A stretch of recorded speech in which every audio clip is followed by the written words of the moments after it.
It is 9:01.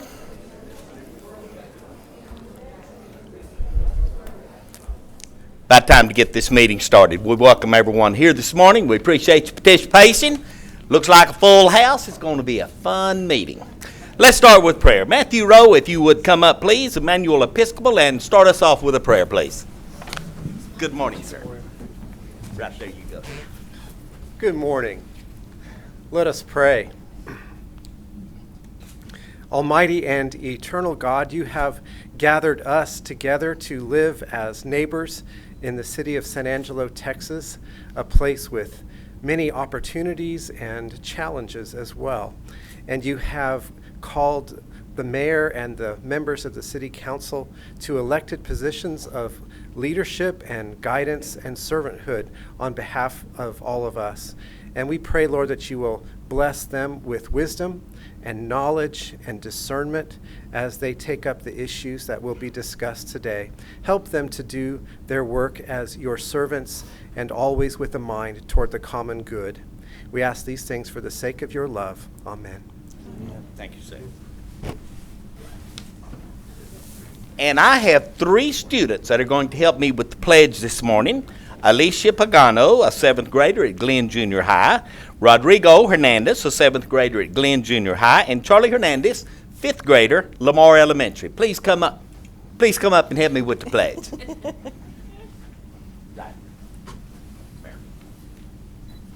I pledge allegiance to the flag of the United States of America and to the republic for which it stands, one nation, under God, indivisible, with liberty and justice for all. Honor the Texas flag. I pledge allegiance to thee, Texas, one state, under God, one and indivisible. Good job. So very much. Thank you. Thank you very much. I appreciate y'all. And we have 5 proclamations today and 1 recognition. We're going to start with the foster care awareness to be accepted by Janet Franco. Are you here? Come forward, please, ma'am, and let's read this. I'm going to start reading while you're walking. It says that Tom Green County is a home to approximately 201 children of all ages in foster care through the Department of Family and Protective Services, and of those children, 90% are placed in areas outside of San Angelo and Tom Green County. And the goal of this community is to provide the children with safe, stable, and nurturing family environments, and we turn more and more to the family foster homes of San Angelo and Tom Green County to nurture the bodies and the spirits of the children in our charge, while our social workers support parents in building on their strengths to provide safe, permanent homes for the children to return. And foster parents frequently adopt their foster children, which result in a continual need for more foster families. And September 27th is singled out as Foster Care Awareness Day to be the one day we publicly recognize the tremendous contributions made by foster parents, numerous individuals, and public and private organizations to the child welfare system, to the lives of young somehow entangled in that system. Now, therefore, I, Dwayne Morrison, the mayor of the city of San Angelo, on behalf of the city council, do hereby proclaim Saturday, September the 27th, 2014, as Foster Care Awareness Day in the city of San Angelo, and thank all foster mothers and fathers for their commitment in times and talents to these precious children, and encourage all citizens to celebrate the contributions of foster parents and child welfare professionals. The City Council of San Angelo further encourages the community, business, faith-based organizations, and families to participate in efforts to recruit and support families in San Angelo, Texas, and Tom Green County. And there is your reward, and there's the microphone. Give us a speech. Well, good morning, everybody. How's everybody? First of all, I want to say thank you for having us here. It's a really big honor for us to know that San Angelo's invested and willing to open their eyes to this great necessity in this area, but also the surrounding areas. High Sky Children's Ranch is here to just let you know that there is an awareness that we want to bring forward. I mean, we are lacking a lot of foster parents. To be honest, right now we have 1 foster home in San Angelo, just 1. Midland, Odessa area has about 5. So, I mean, just foster care alone is suffering, and we do want to see an increase in this area. We're trying to push recruitment. We have a 5K run coming up. I hope everybody makes time out of their day to at least join us. You don't have to run or walk, but join us. That would be a big honor to us. So thank you again, Mayor, for having us. Yes, ma'am. Can't wait to see you there. I'm ready. All right. Let's have that right there. Take a All picture of right. us.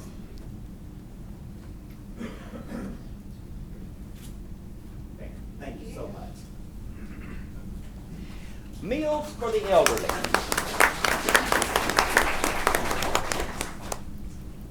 Carolyn Ocker, Robin Bauman, Katie Harrison, would y'all come forward and while I read this proclamation, please? Meals for the Elderly is observing its 40th anniversary, having begun in 1974, and Meals for the Elderly, through the dedicated efforts of thousands of volunteers, deliver 650 meals each day to elderly residents in Tom Green County. And Meals for the Elderly is able to continue this valuable service to the elderly of San Angelo with the generous support of the citizens of San Angelo and Tom Green County who serve as donors, volunteers, and board members. And the homebound elderly of San Angelo have come to rely upon the cheerful delivery of hot, nutritious daily meals for 40 years. Now, therefore, I, Dwayne Morrison, Mayor of the City of San Angelo, Texas, on behalf of the City Council, do hereby designate the week of September 15 through 19 to 14 as Meals for the Elderly Week in San Angelo, and urge all citizens to recognize and applaud the efforts and accomplishments of this fine organization that provides a very necessary service to our elderly citizens. And if you would like the microphone, I'll sign this, because I didn't sign any of it. Well, thank you for inviting us here today. 40 years ago, Meals for the Elderly started out in an old barracks building on the corner of Avenue V and South Hill. We had 16 clients and just a handful of volunteers. Today, we have over 650 clients. We have 2,500 volunteers.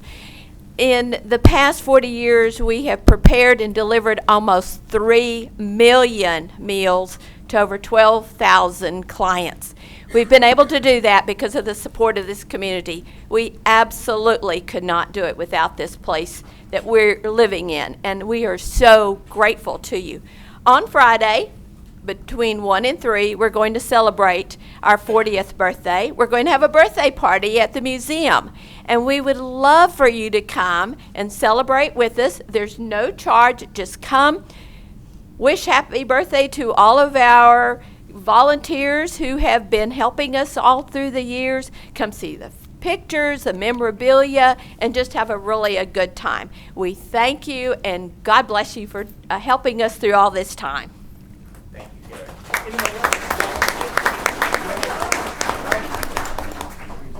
Karen. Let's have a picture.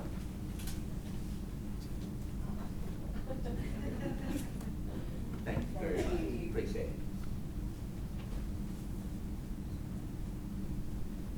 And the next one is National Anti-Bullying Awareness Month. Erica Morris, San Angelo police officer, drug resistant education. Would you come forward while I read this, please, ma'am? The month of October has been designated by Congress as National Anti-Bullying Month in order to acknowledge the harmful impact of bullying and of judging others based on appearance, group affiliation, and to promote respect of everyone's right to be free from shame, judgment, or attack.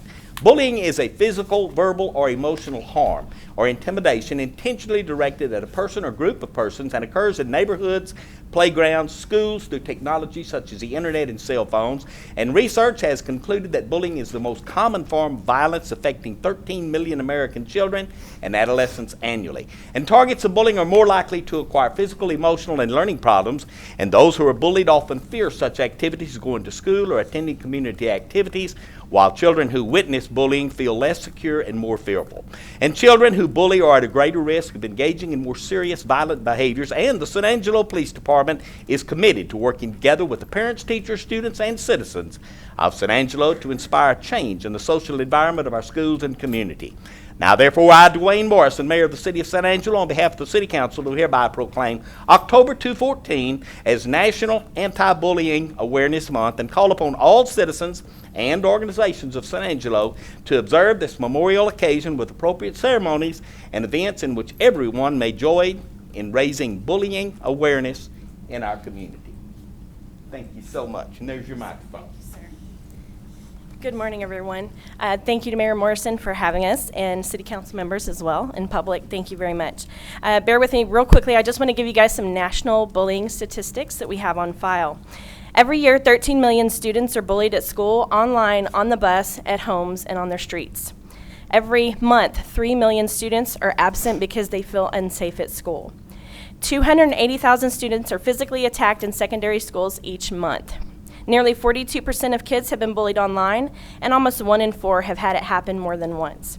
77% of students are bullied mentally, verbally, and physically. And every 7 minutes, a child is bullied on a playground somewhere. So these are national bullying statistics, and I do not have Texas ones with me. But we're just working to raise awareness in our community and working with the students in our schools to try to inspire them to change the social climate in their schools. And we're going to have an anti-bullying walk run next month, October 18th. It's up on our social media pages. We'd love to have you guys out, come out, rally with the kids for a great cause and support. Thank you very much. Thank you.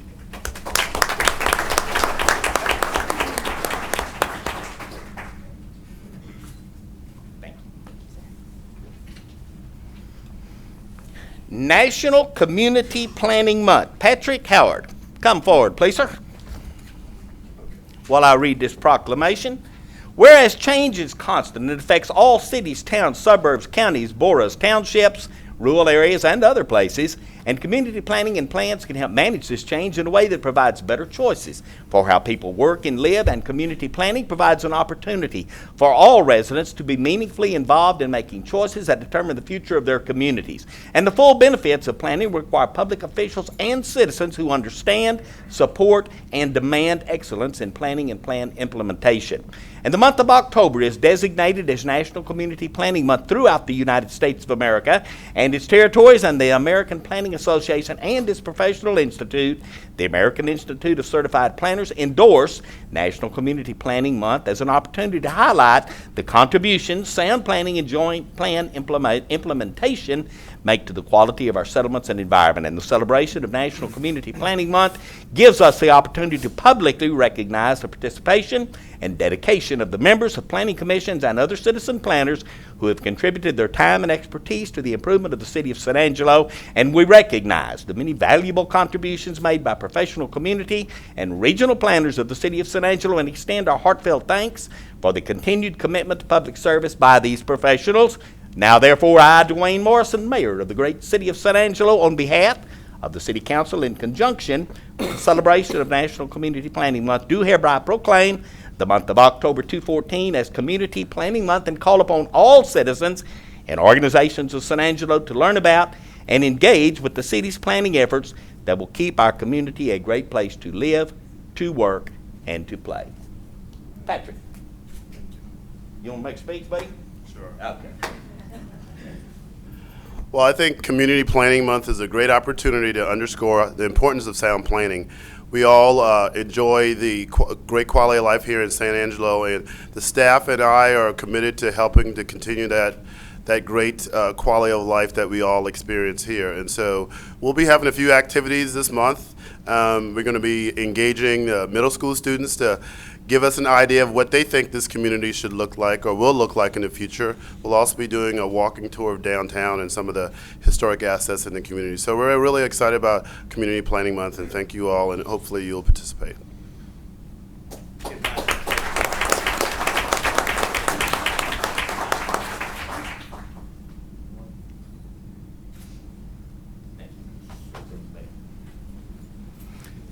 We have one more. Tom, come ahead, please, sir. Fire Prevention Week, to be accepted by Thomas Truitt. This proclamation says, fire is a serious public safety concern both locally and nationally, and homes are the location where people are at the greatest risk from fire.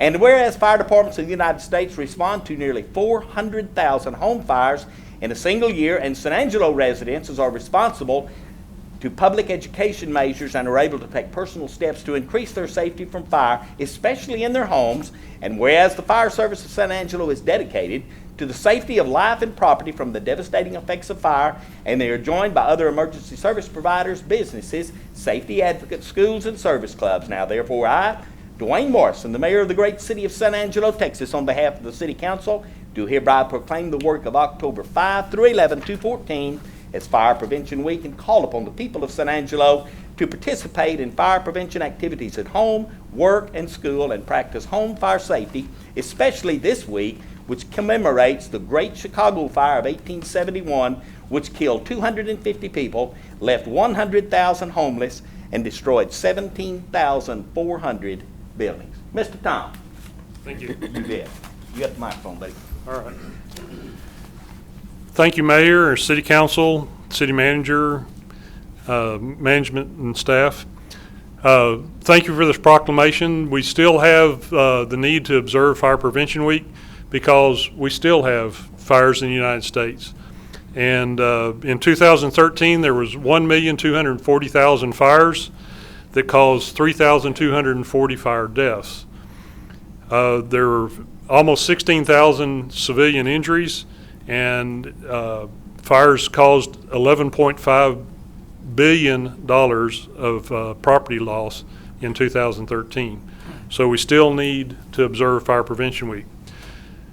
When I started, he mentioned the Great Chicago Fire of 1871. Well, 40 years after that event, there became an organized observation of Fire Prevention Week. So 1911, contrary to some misconceptions, I was not there at the original 1911 meeting. I joined the fire service a little after that. But when I started, the fire deaths in the United States were almost 12,000 lives being lost each year. The innovation that was really coming into vogue at that time that saves lives is smoke alarms. And this year the national theme is working smoke alarm saves lives. And I know it does because we're down from 12,000 to just a little over 3,000 lives being lost each year. So smoke alarms do save lives. And the subtitle of that is, so test yours every month. So we should do that. Fire Prevention Week, we do presentations in the area schools of San Angelo Independent School District and other private schools in San Angelo. And one staff alone can't do that. You know, the San Angelo Fire Marshal's office, we don't have enough people to do all that by ourselves. So we have a cooperative effort that's led by our office, and the Fire Marshal, Ross Coleman, is back there in the back of the room. But we also have help from the San Angelo Fire Department, and Scott Ferris is back there representing them. But Goodfellow Air Force Base Fire Department contributes to that. The Department of Defense Fire Training Academy at Goodfellow, they supply manpower and equipment for Fire Prevention Week. The San Angelo Independent School District in the area schools allow us to come in there. They present lessons to their students and allow us to present a program on those campuses. Then the San Angelo Rotary Club sponsors the fire prevention poster contest, and that gets the message more developed in these young minds, because quite often the victims of fire are the very young or the very old. And so by giving them lessons early in their life, they can carry with them the concept of fire and life safety for the rest of their lives. So I thank you again, Mayor, for your proclamation. Let's get a picture taken. All right.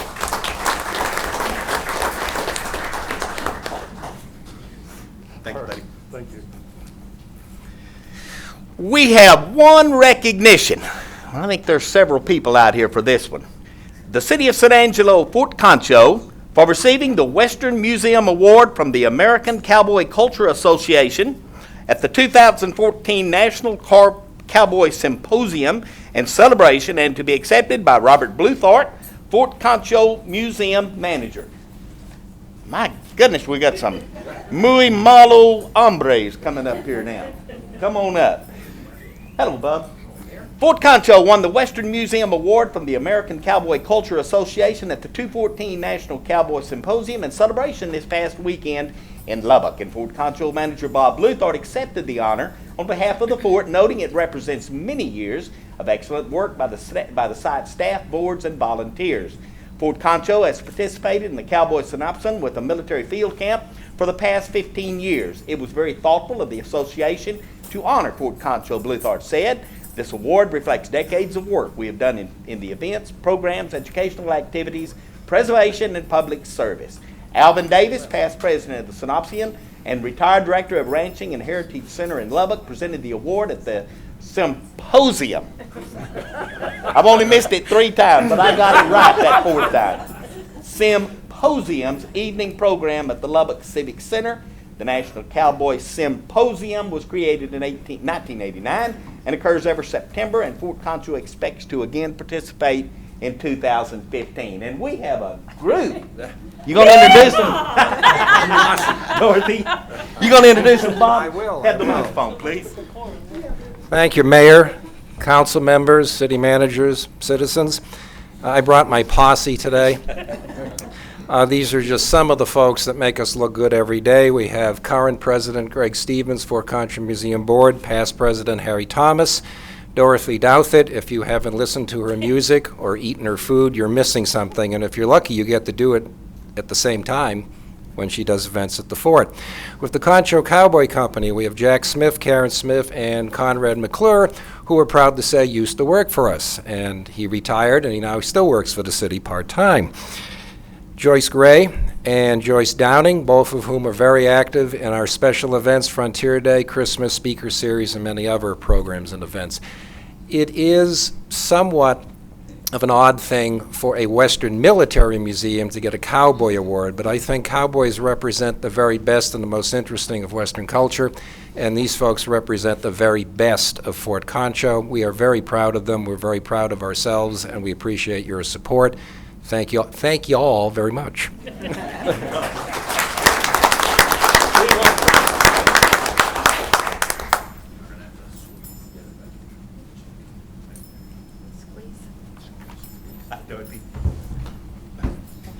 That's all right. A little more back, all the way as far back. A little more back. Pull him back, a little more back. All right. We don't bite. One, two, three.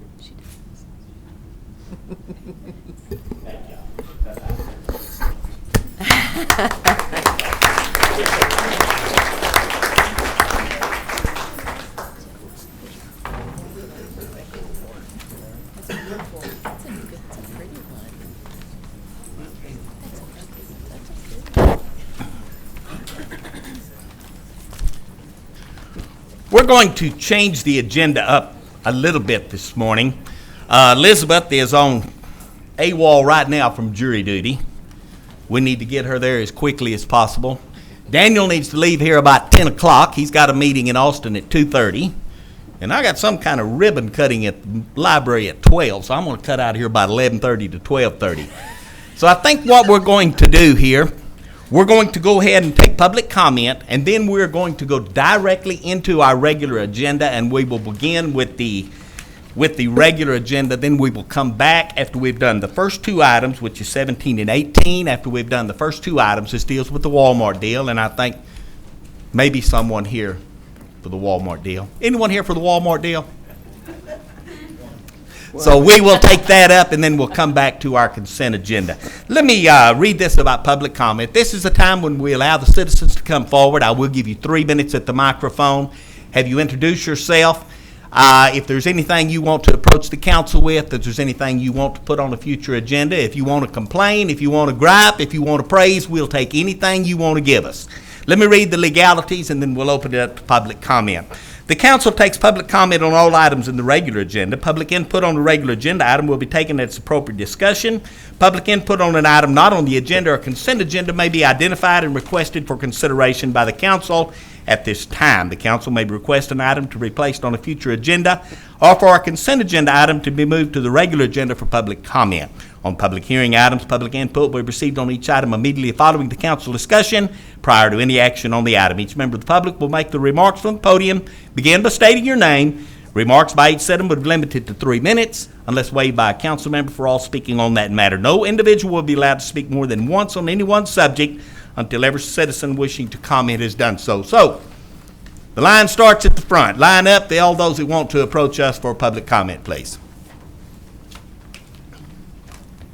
Good morning, ma'am. Good morning. My name is Deborah Bailey, and I would like to request that item 16 be moved to the regular agenda.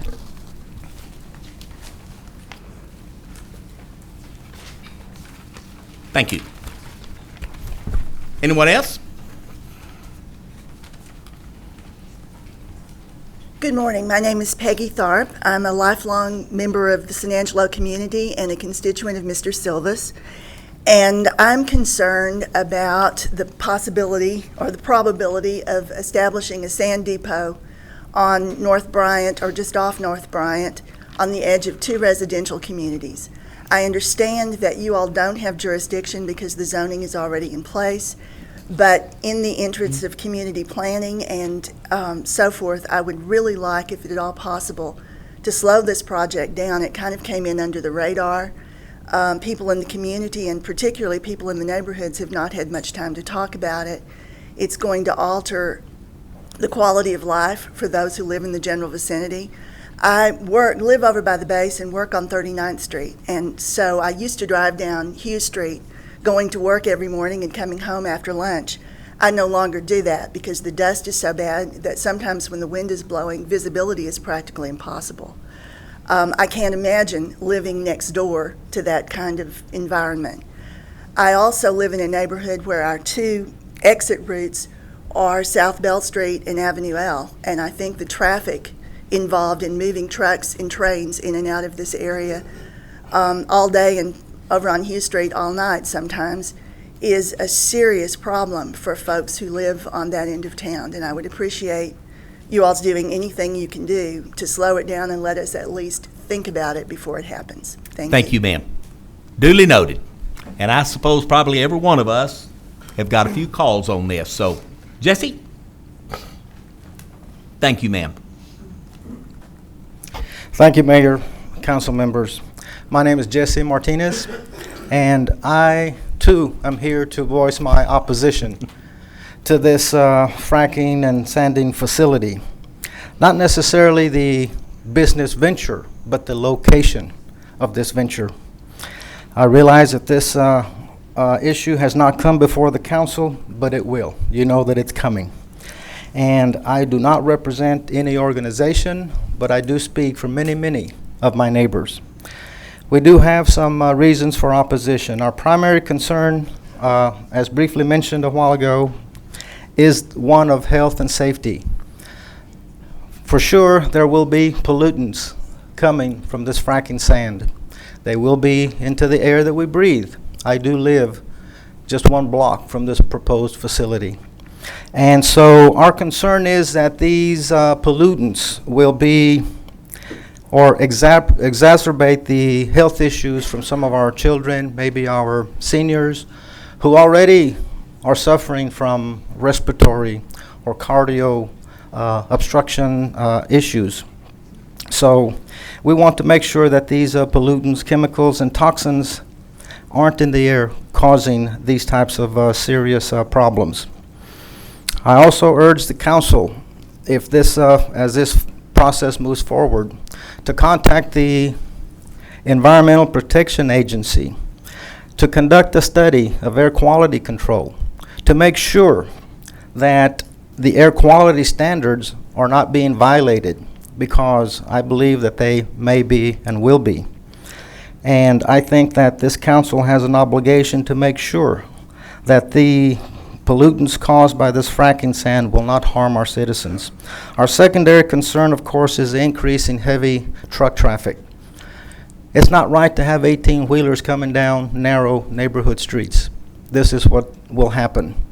These 18-wheelers will roll down Avenue H, which is where I live, 10 feet from my front yard. This is inviting tragedy, and I don't think that this council wants that to occur. Our third concern, of course, is the protection of our homes. I live in a very modest neighborhood. We don't have many two-story buildings or brick homes, but we are proud of our neighborhood. We value our homes. We, again, want to have assurances from the air quality control that the blowing sand will not harm our vegetation or even do harm to our homes, which I think it will be the case.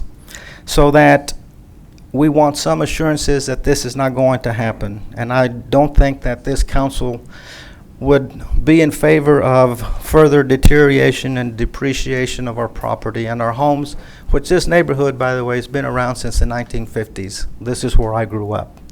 So this plant wants to profit and disregard the collateral damage that will happen. Now, we have no problem with the enterprise. We have no problem with the business itself. As a matter of fact, we're pro-business. Our opposition is the location. And if the business premise is based on, we believe, on greed, then that's evil.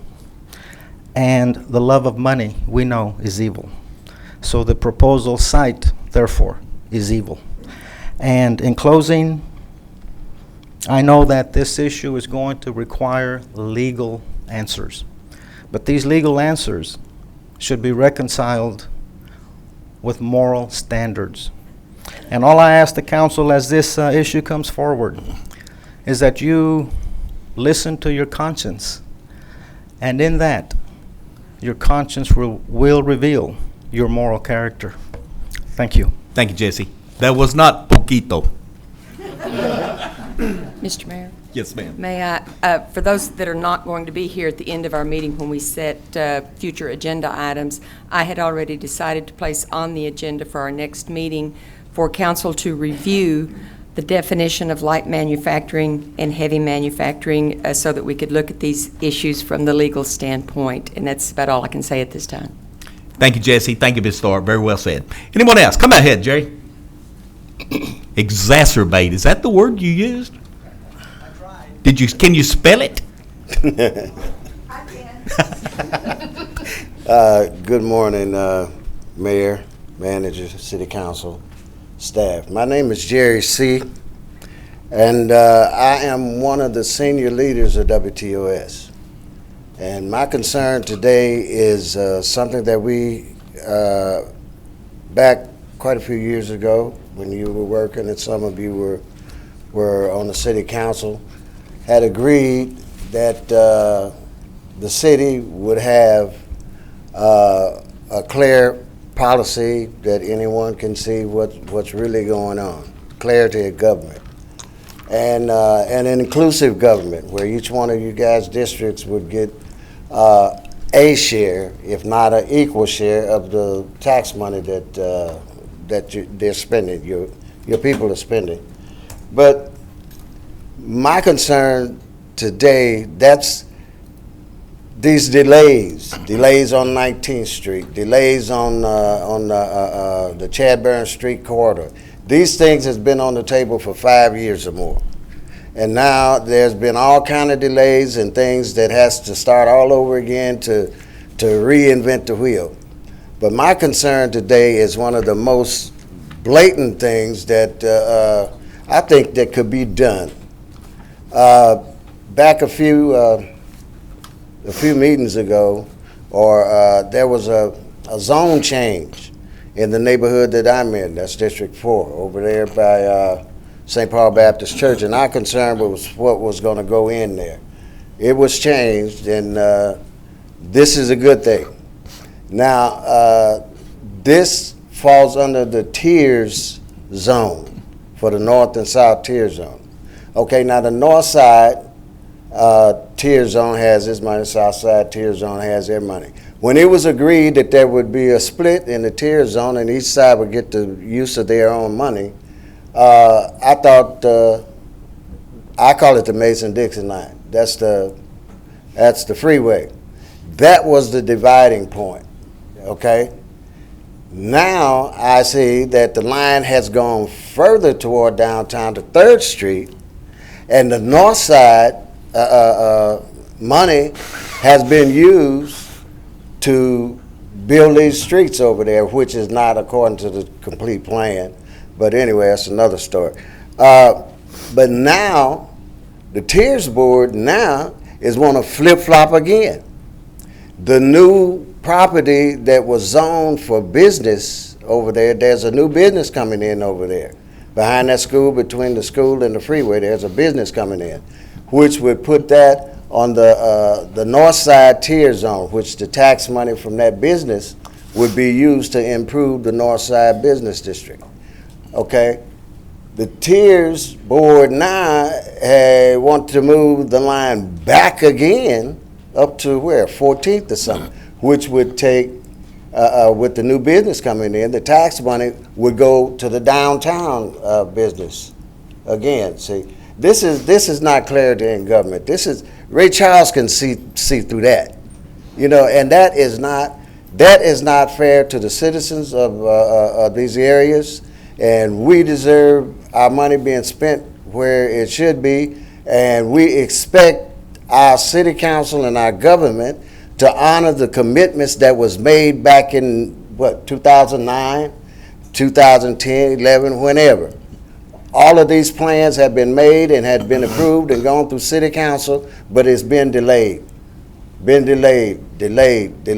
every time that it's brought up, the streetscapes are paid for and all of this.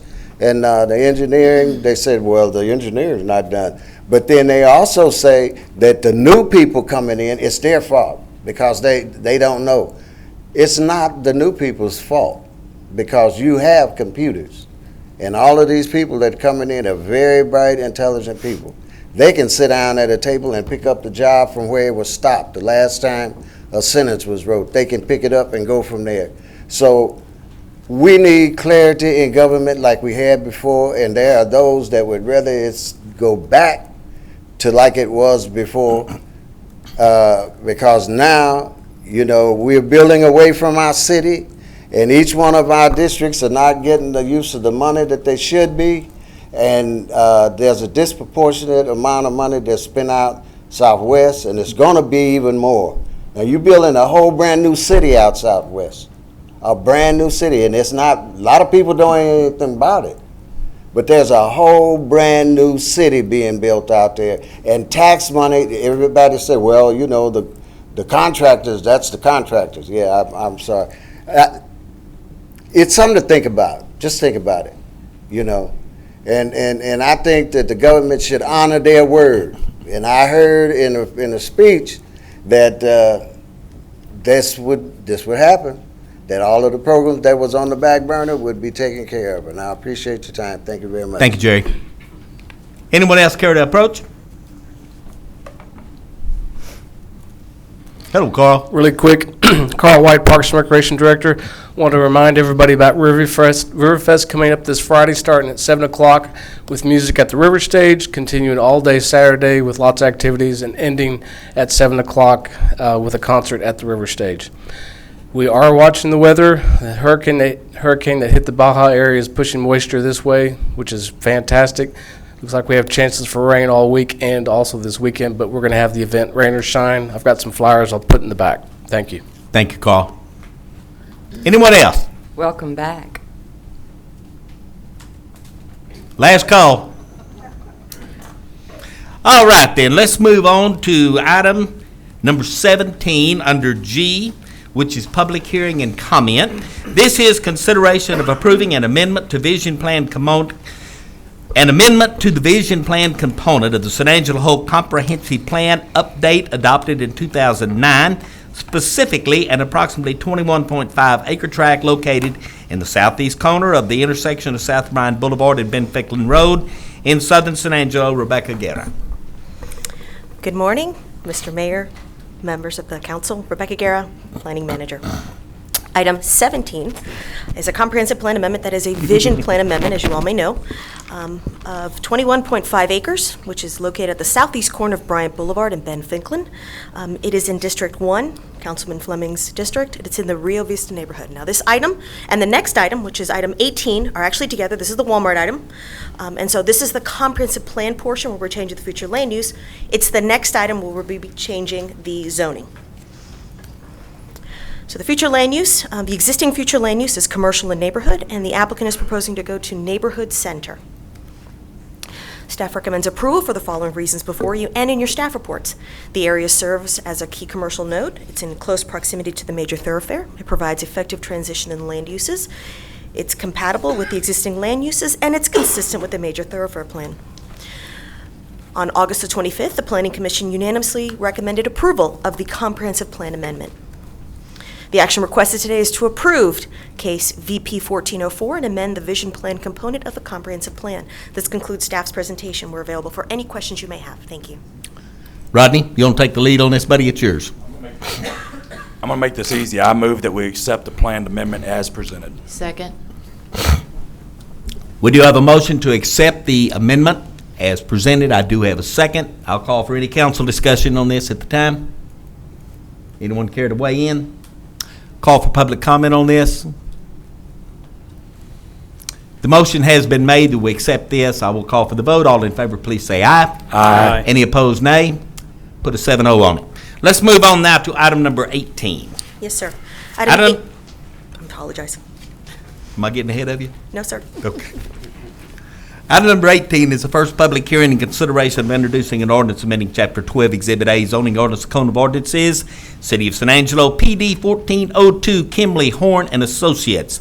An ordinance amending Chapter 12, Exhibit A of the Code of Ordinances, City of San Angelo, which said Exhibit A of Chapter 12 adopts zoning regulations, use district, and zoning map in accordance with the comprehensive plan by changing the zoning and classification of the following property to wit: 3518, 3522, 3526, 3602 Ben Ficklin Road, and unaddressed tracts located in the southeast corner of South Bryan Boulevard and Ben Ficklin Road. This property specifically being around 21.5 acres out of the E. Herm Survey 174 Abstract 349 and 2.699 acres of Century Terrace Block 1 in South Central San Angelo, changing the zoning classification from a combination general commercial, heavy commercial, CGCH, ranch and estate, R&E, office commercial, CO, planned development, PD, and low-rise multifamily residential, RM1, to a planned development, PD district, providing for severability and providing a penalty. Ms. Guerra. Yes, sir. Again, this is item 18. It's the same 21.5 acre site located in District Number 2. As you mentioned previously, the existing zoning for this site is general commercial, heavy commercial, ranch and estate, office commercial, planned development, and multifamily residential. The applicant is proposing to rezone the property to planned development with an underlining zoning designation of neighborhood commercial. So this is the proposed concept plan that was introduced. There was an original concept plan which was changed and modified and then introduced on the August 25th Planning Commission meeting. So the one that you see before you today I'm going to give you a very brief picture of it, has 4 access points, 1 off Jackson, 2 off Bryant, 1 off Ben Ficklin. You can see that there's parking, a minimal amount of parking located fronting South Jackson, with the majority of it fronting on Bryant. There's also 2 out parcels located in front of the proposed canopy for a gas station.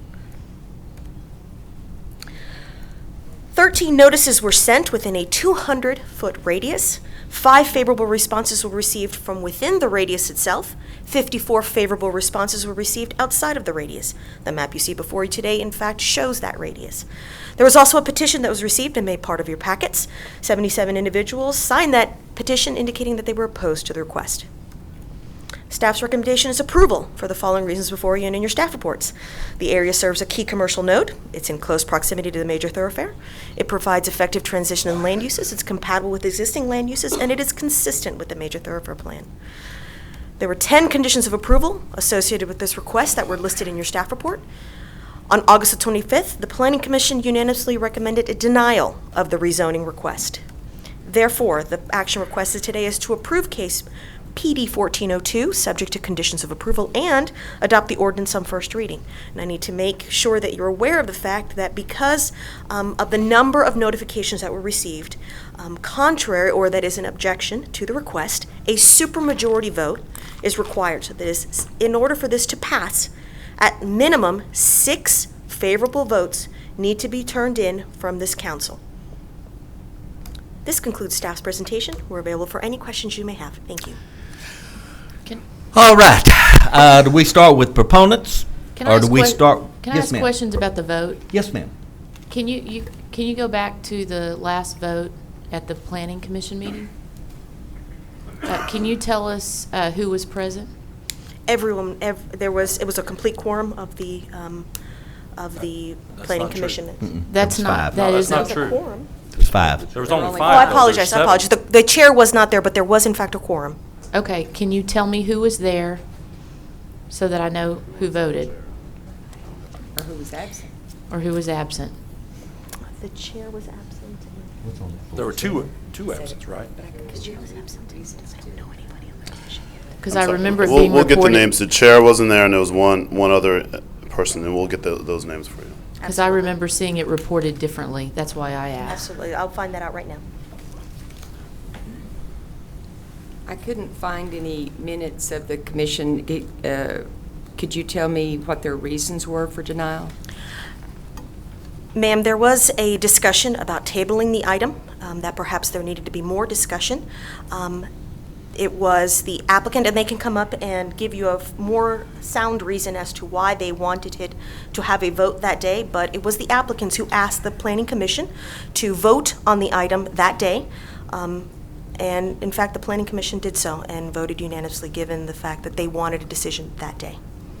I understand that, but I'm trying to understand their reason to deny. I don't know what the discussion was. Yes, ma'am. And if I may, Patrick Howard, Planning and Development Services Director.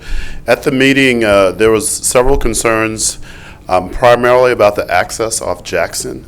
As you know, this item was tabled from a previous Planning Commission meeting with the opportunity for the community to meet with the applicant and discuss some of the concerns that they have.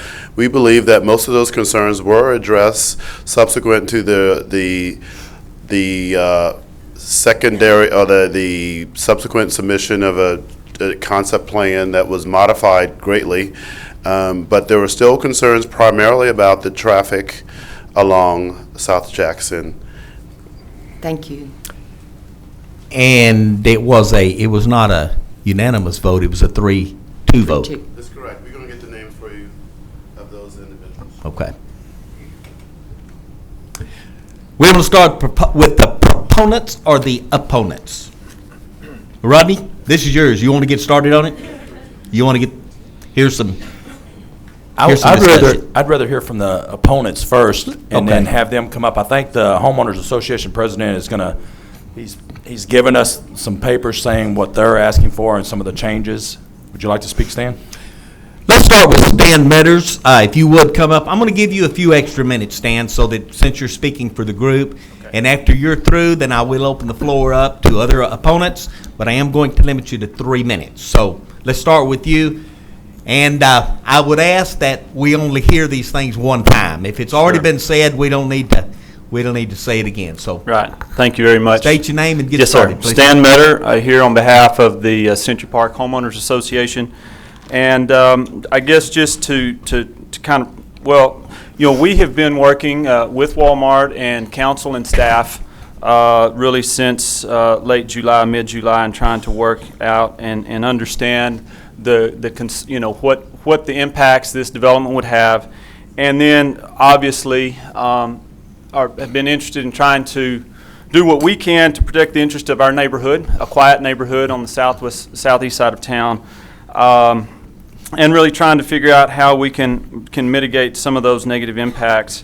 While we have been having these discussions ongoing for the last few weeks, I think it's safe to say as a group that we still have deep concerns about the impacts of what this will do to the area and to the neighborhood specifically. Not the least of which is traffic.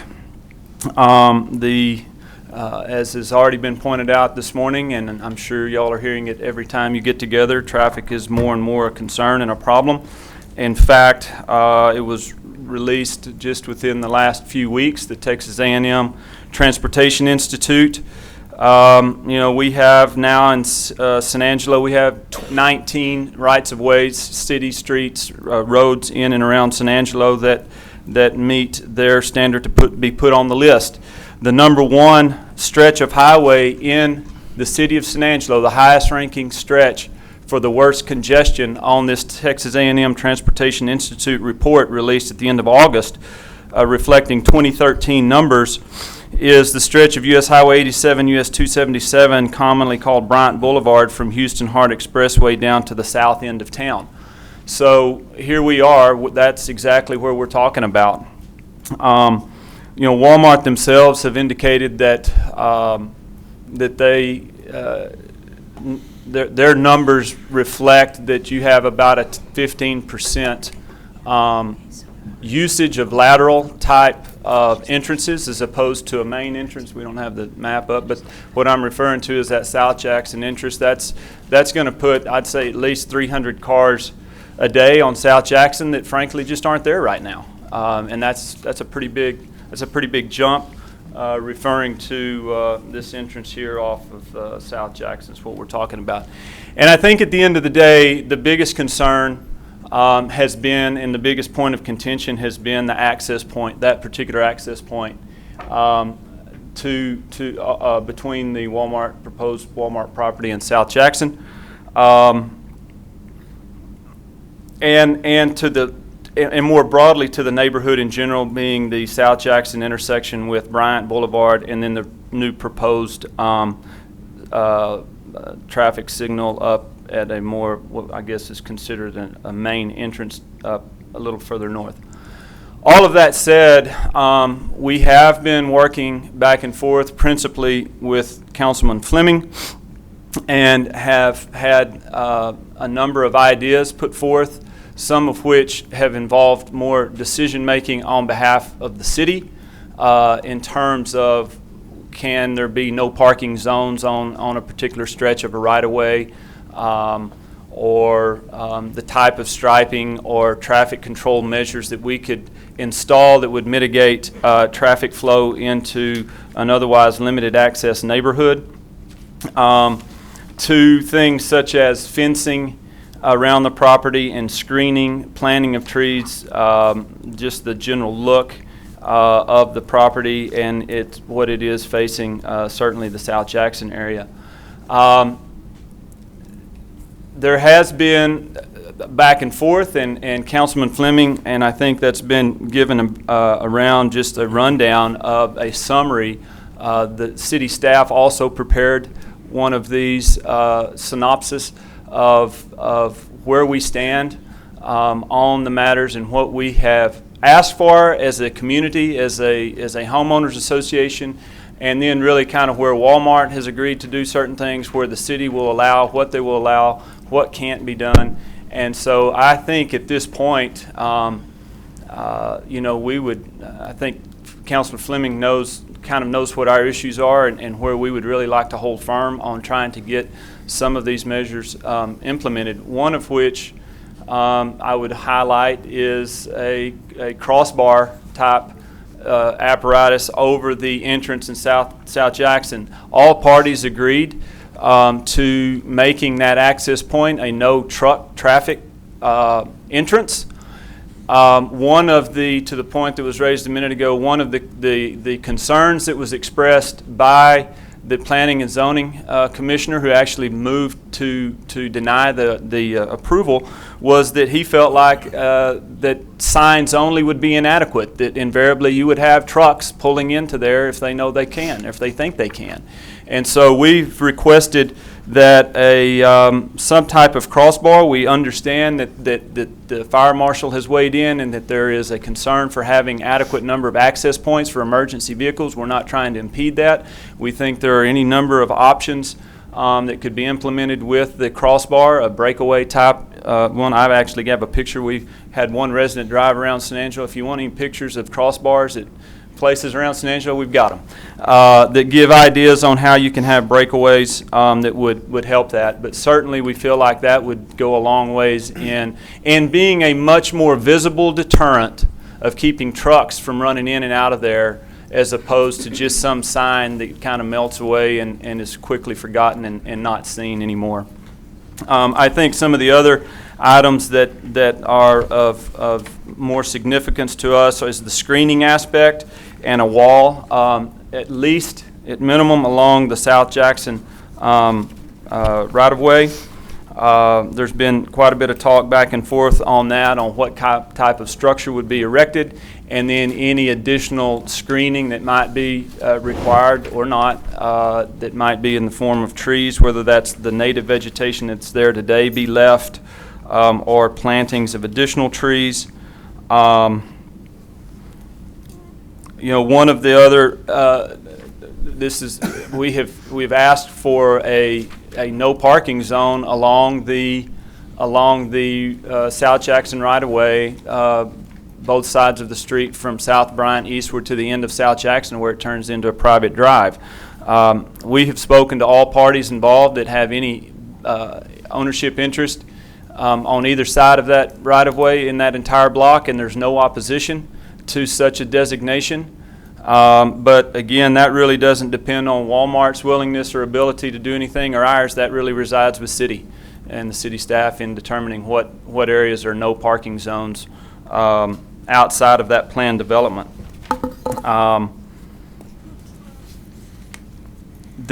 Going back to the fence for 1 second, the fence and what has been asked for is a wall not unsimilar to that of the one that surrounds the Walmart on the north side of town. It is an 8-foot tall masonry wall, and that is what our request has been. That would require a variance on behalf of the city due to the way that it is zoned, and y'all know that, or somebody here knows what all that is, but I do know that that would require a variance in order to erect any structure over 4 feet, given the way that's currently worded. So we have certainly asked for that as well.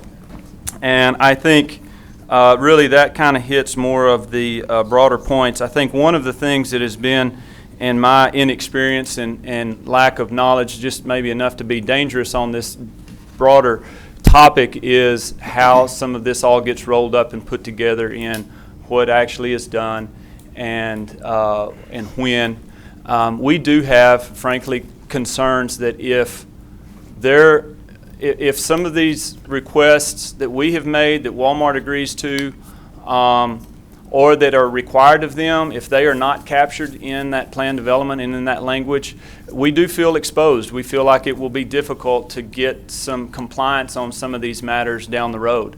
And I think if I had to say, really kind of any other concern that we've had about this process is, we have been dealing throughout with representatives of Walmart in terms of attorneys that work, that are outside hires, as well as engineering firms, and Walmart itself. Really, maybe y'all have had more interaction, but it's been kind of a phantom enterprise to deal with, and I do believe a Walmart representative's here today. Have been in town at least one other time, but have been absent. Any Walmart representative have been absent in this discussion, and I think that is indicative of how big operations like that work and kind of stay behind the scenes, and when it's time to call somebody that really counts, they're nowhere to be found. So we are really asking that some of these items are considered and in a timely manner rolled into the plan development so that we can have the assurances that those will be met and carried out as agreed to. Are there any questions or comments? Anybody on the right wing? No, I just really appreciate the time he spent on this. I can't imagine what it's been like being the president of the Homeowners Association during such this little red folder, when I started it was not when I was president of this association, and it was not intended to be this fat, I promise you. I think he spent a lot of time okay. dealing with the proponent, and I do really appreciate the time you've invested in this. Yeah, right. Thank you. Yes. And I do want to acknowledge and recognize we do have a number of residents here with us today. I think it is also worth pointing out, that in Rebecca's presentation a moment ago, the 5 letters in favor and 54 whatever, of course those are all interested parties. Those represent sellers. Those represent the real estate firm or firms that are interested and have a vested financial stake in this enterprise. And as I was quoted in the paper yesterday, I have no problem with that whatsoever, none at all. But the 77 people that signed the petition and, with concerns and reservations about this, we're the ones that have to live out there and see 300 extra cars a day on South Jackson and see the implications of how this plays out. And I think this goes back to some of the concerns that were stated earlier about the frac sand deal in more central location. These are the types of growing pains we're all having to deal with. But those are our concerns, and we're the ones that are going to have to live with this. And so we ask for your consideration in that regard. Stan, I have a quick question. Yes. The number 77, is that the number of homeowners that are in your association? Is that it, or how big is that association? Yeah, and I couldn't verify, Johnny, what number or who. Yes, but essentially that would have counted the homeowners in our association. What the actual total number is, I couldn't even tell you that. Now, that number does it not include the folks that live at Century Park? Is that part of the association? That does not include okay. the residents of the apartment complex in front. The association is the neighborhood behind? That's correct. Okay. That's behind the apartments, Century Terrace Apartments, and that subdivision, it's the homes back behind there. Yeah. I believe there's like 62. I think that's the right like number. It's As low, far as low 60s. It's low households. 60s, the actual number of residences in that, in households, that not residents. Yeah, households are, yeah. I'll take further comment. I'll take further comment at this time from the opponents, unless anyone else has a question. Yeah, opponents, yes. Opponent, unless anyone. Thanks, Stan.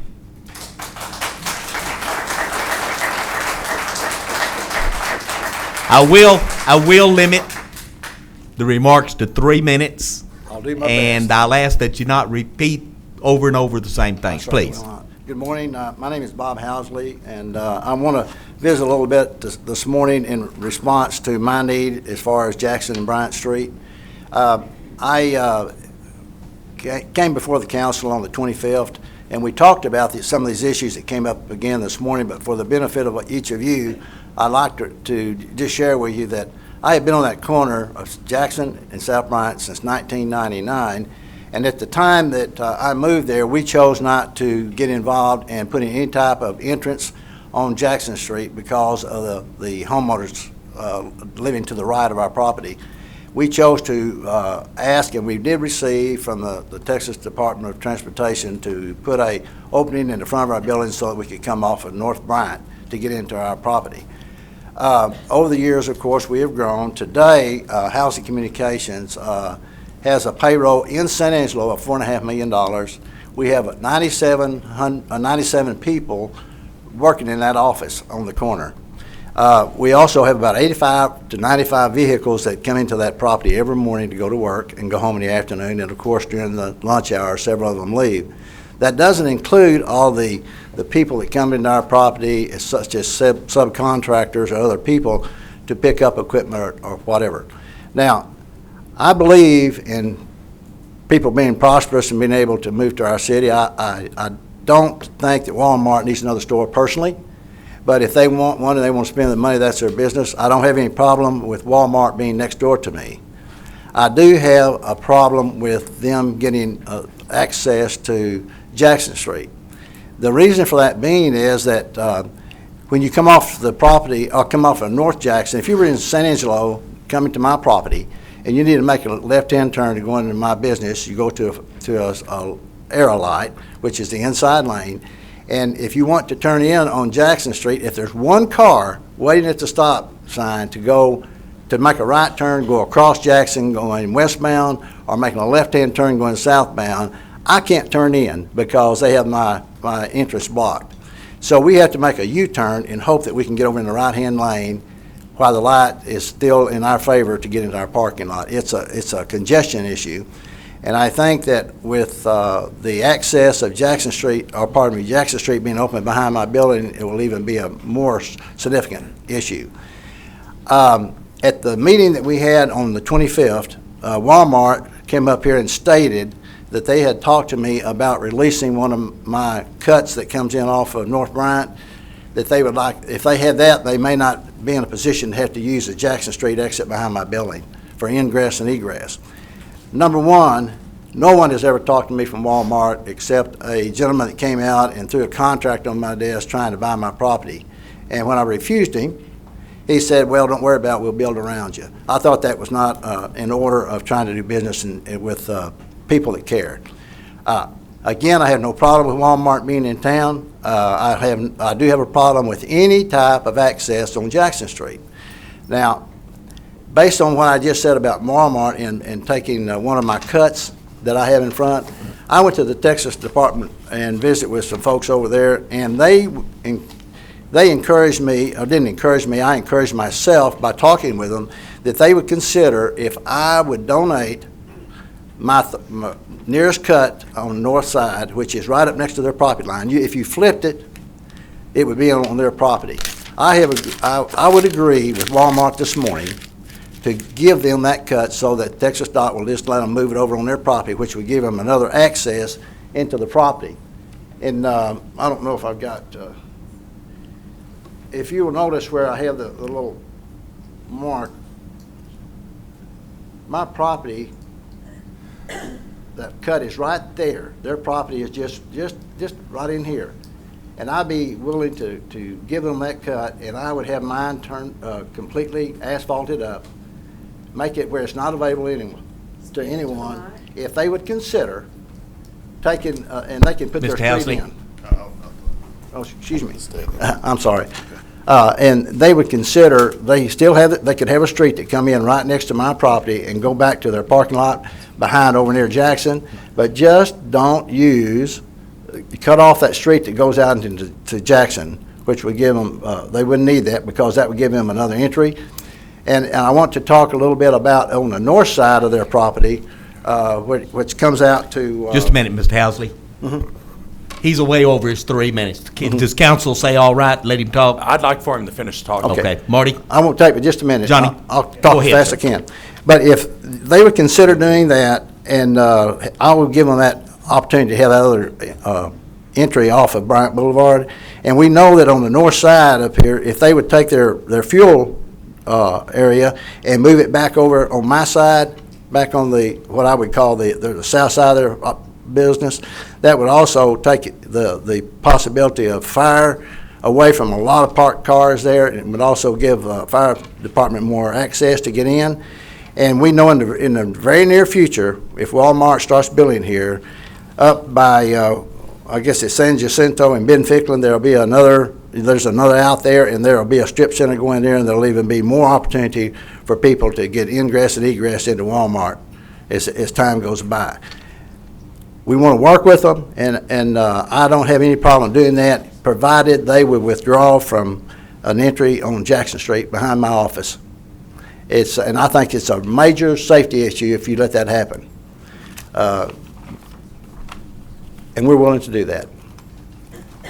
Thank you. Thank you, sir.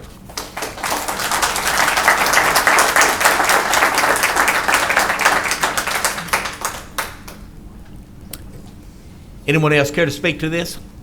On the opponent's side? Come ahead, sir.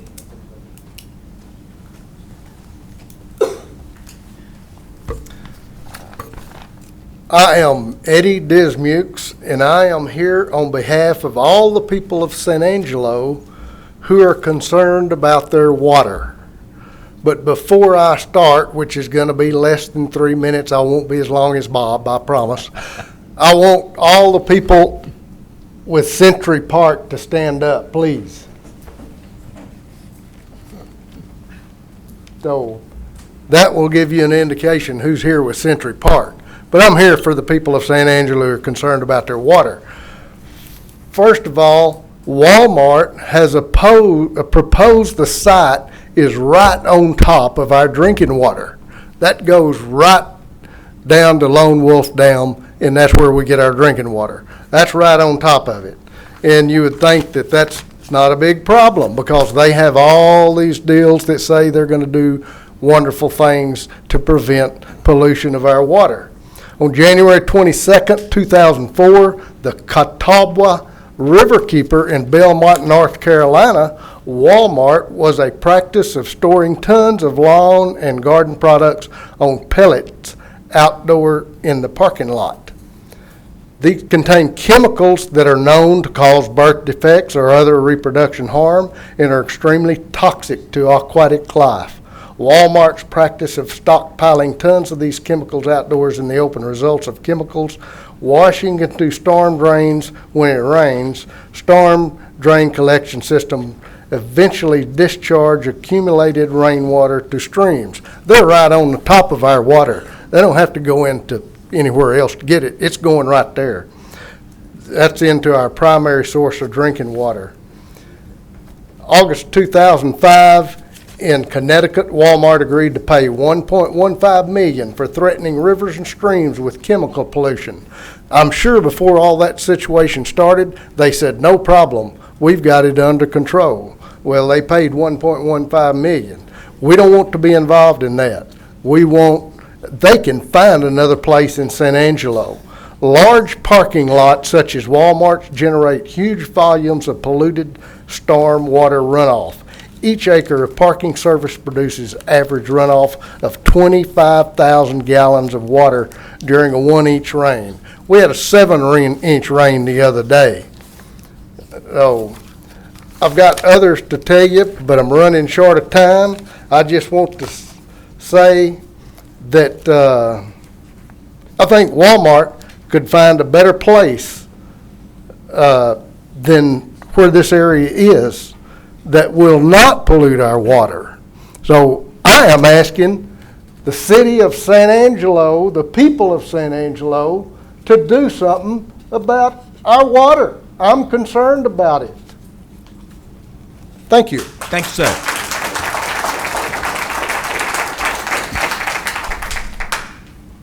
Next. Anyone else care to speak in opposition? Let's turn it over to the proponents then, and I'll ask the Walmart. Good morning, Mr. Mayor, council members. My name is Mike Murray, and I am an attorney with the law firm of McMahon, Cervic, Suttle, and Abilene. I am land use counsel for Walmart in this project. I have with me Dan Skehan, who is the project engineer, and we also have Kelly Dewar with Walmart. So if there are specific corporate-related questions, Kelly can field those. Is she the Phantom? She is the Phantom. Okay. Do we have the original site plan that we had proposed, Dan? I don't think it's in there. I don't think it's on there. Do you have a pointer, and we can just kind of walk through kind of what we'd.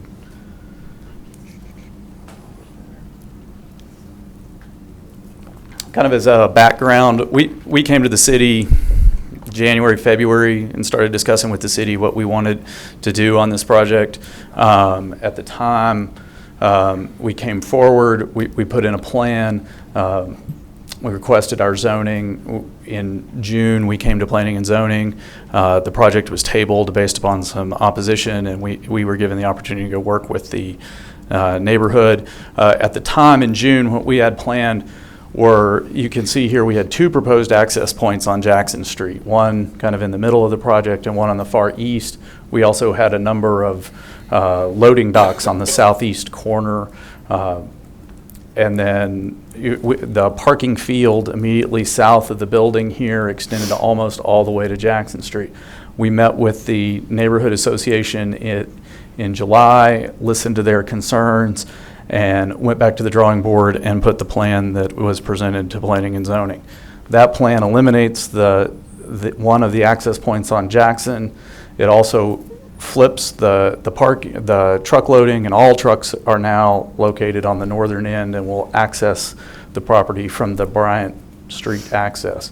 We also reduced the parking field to the south of the building, and there's now approximately 120 feet more or less from the right-of-way to the beginning of the parking field. And that's the plan that we came forward with. The existing, or the drive that we have proposed, is roughly in the location of an existing access easement that provides access from the property to Jackson Street right now. So we're planning to build that drive in our existing access easement. A couple in the staff presentation, they indicated that the 2 front parcels would be out parcels, and those are not going to be out parcels. Those are open area, landscape, and green space that we're going to leave on the front. There won't be any out parcels like you would typically see in other Walmarts. So this is what we came back with.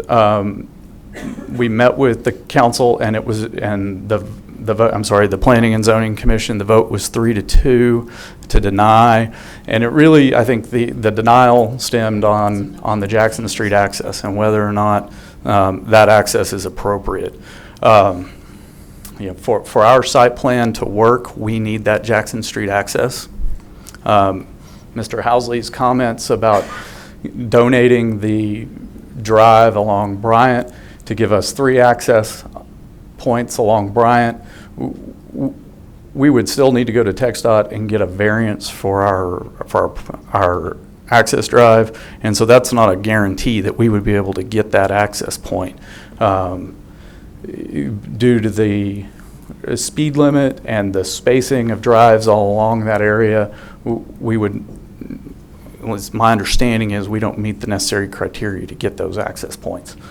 So what we have proposed to the Homeowners Association is the traffic control and mitigation issues along Jackson Street, striping, no parking, things like that.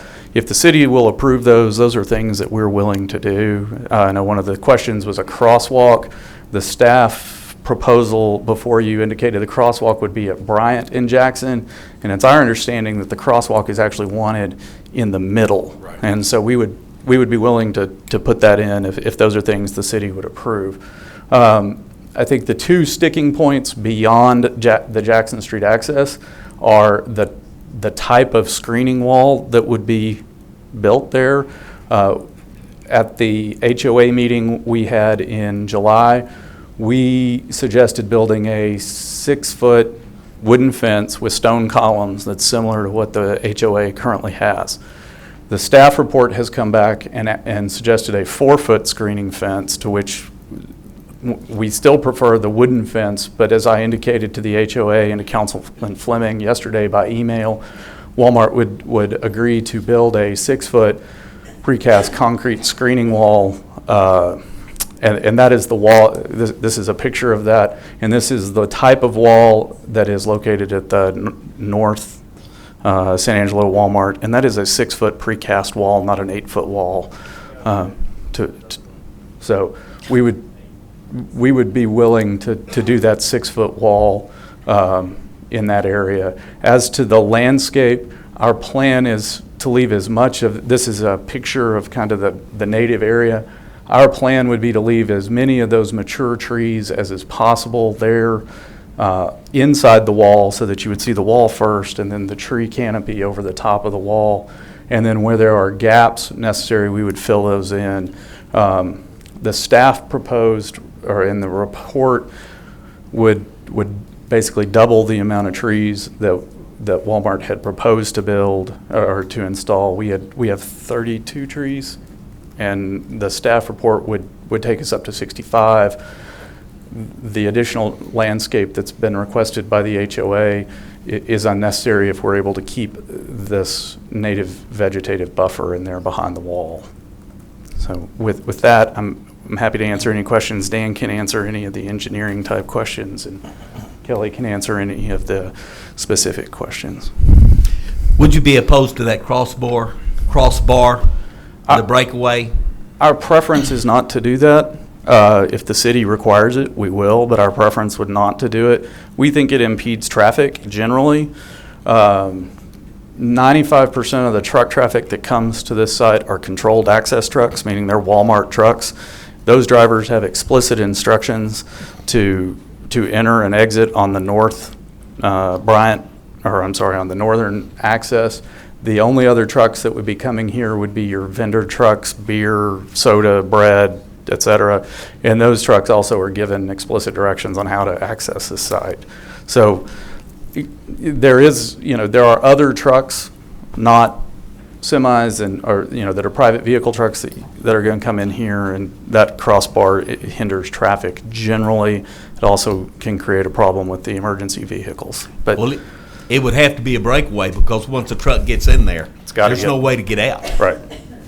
So, Dan. Yeah. like Mike said, not opposed to it, but obviously we don't feel the need for it, but at the city's discretion. Okay. I don't think that's a bad idea, Mayor.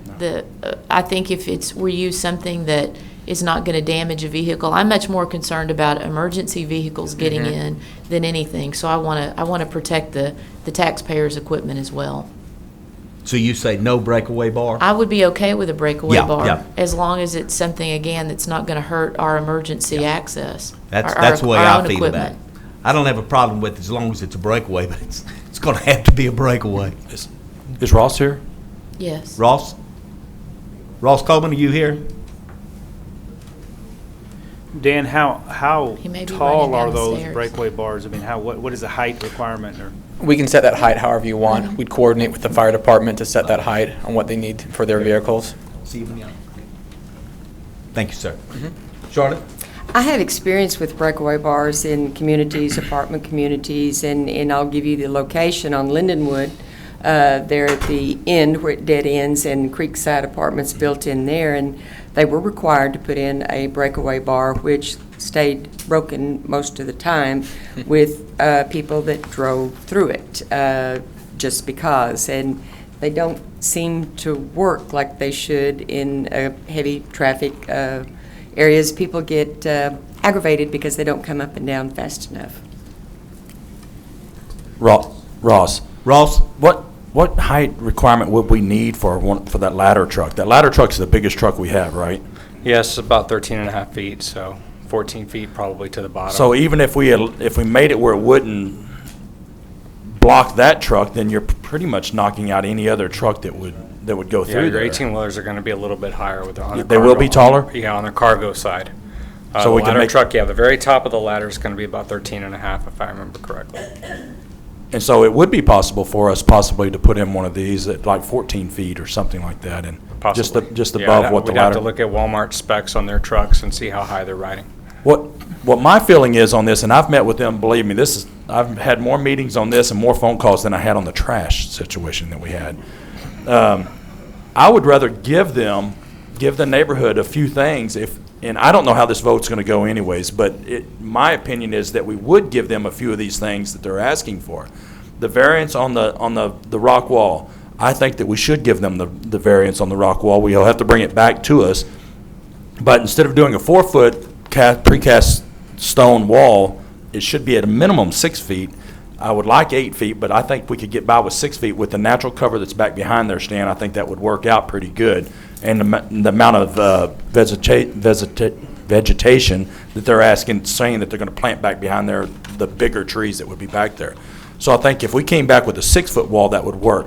Give them the crossbar that they're asking for. I'm trying to make them as happy as I can. I'm not making the homeowners happy. They're not going to be happy with me at all on how I'm going to vote on this situation. But I'm trying to give them a few of the things that they're asking for. And I know that Walmart can afford to do these things. That breakaway bar is not going to cost anything. In the big scheme of things, it's going to be nothing. The precast wall really is not going to be that much more expensive than a 4-foot wall once you get started on that. So I think that we should move forward on those two things. They weren't asking. Really, I was proud of the Homeowners Association because in the end, when I first started meeting with them, they were asking for a whole lot of things that we just couldn't do, and Walmart wasn't going to do. And us as a city are not able to make them do these things. They really pared it down. No, we're not. They really pared it down, and they really made a lot of changes to this situation. And I think that it's a bad situation, but try to give them a few of the things that they're asking for. And I think these things are possible for us to provide to them. The breakaway thing, that's not that big of a deal to ask for. If we build it just a foot higher than the ladder truck, then it's not going to affect the ladder truck. It would affect the trucks that would come through there. This is my opinion on this. And again, it's our preference. Microphone, please, sir. Again, it's our preference not to do it, but if that's something y'all want, it is doable, and we'll just coordinate with the fire department on what would be an appropriate height. And you mentioned our trucks. Our trucks better not be on Jackson Street. Right. So they better be up on the north end of the property. So, that shouldn't be a concern there. Ross, I think that's all we need for you. Thank you. Ross, no, I have a question for you. You do need this Jackson Street entrance? Yes, sir. We did an evaluation, and if you look at the northwest side, You have the, well, there's actually 4 proposed entrances to Jackson Street, the one right in front of the store, up at the top, and then that Ben Ficklin area. The problem is that in a traditional emergency, when everybody's trying to get out, our fire department's going to be trying to get in. It's not a good practice for us with a big truck to try to maneuver through a parking lot. So we have everything concentrated in that one area, and then we also have one of our main targeted hazards, which is the fueling island. So Mr. Housley came to my office, we talked about that, he discussed moving that, and I told him, well, you know, if that was something y'all decided to do, we would revisit the issue. But right now, as it stands, we do need remote access. And just plainly obvious, that Jackson Street access gets us directly next to the building, directly next to it. Okay, so that's important. Thank you, Ross. Charlotte, do you have a comment? Yes, have a comment, and then I have a question for Mr. Housley when I finish the comment. This is going to surprise a lot of people coming from my argument and my fight on the Southland Drive here recently. But I do want to point out that Jackson Street is 5 lanes. It's wide, it's curved, and it's wide. The center lane is a turning lane all the way down. And I also want to point out that the residents of the apartments, as well as the homeowners back there, have another point of ingress and egress on Century Drive that is just to the south of the property, which is a relief route right there. And, you know, if we put things up on Jackson, you know, what's to stop, if Shane is here, he could say when we stop traffic in one place, it diverts to someplace else, and it's going to divert down to Century Drive, I assure you. It truly will, and that is a huge, huge difference in the position. And I've worked with Walmart. I've met with them separately and looked at their plans and have found them easy to work for. I did address with them the stormwater runoff drainage issue, because that is a problem area, and they sent me their requirements of what they would be doing and to effectively handle stormwater runoff. I appreciate their quick response. It was something they didn't dream up. It was already on the table to send it back to me that quick. I do appreciate that, and they are willing to do anything further that the city engineers feel that is necessary for stormwater runoff. And the question I have for Mr. Housley is, and I did drive the property, drove all the way around, down into Century, all the way down to the clubhouse and back out several times. Does your truck yard have an entrance for your truck vehicles on Jackson behind your building? No. Does not. Okay. Would you be opposed, since there is a turn lane in there, would you be opposed, and I've not asked Walmart this, if they were willing to put an entrance, just a paved entrance for you to have a gate for your employees, you know, that slides back and forth to enter from that point? Is that a possibility? No, ma'am. No, ma'am. Okay. Got my questions and got my answers, and that's all I had to say. Thank you. Any further comment? I've got a quick comment on the... I'll get you in just a minute, Stan. On the crossbar idea, I mean, if you guys are okay with it, I mean, that's fine, but if you're going to make it 14 feet tall, I mean, why even have one? I mean, if a lot of vehicles can get under that anyway, I mean, it seems like we're... I think the goal would be to deter any 18-wheeler trucks that come through there and dead-end deters.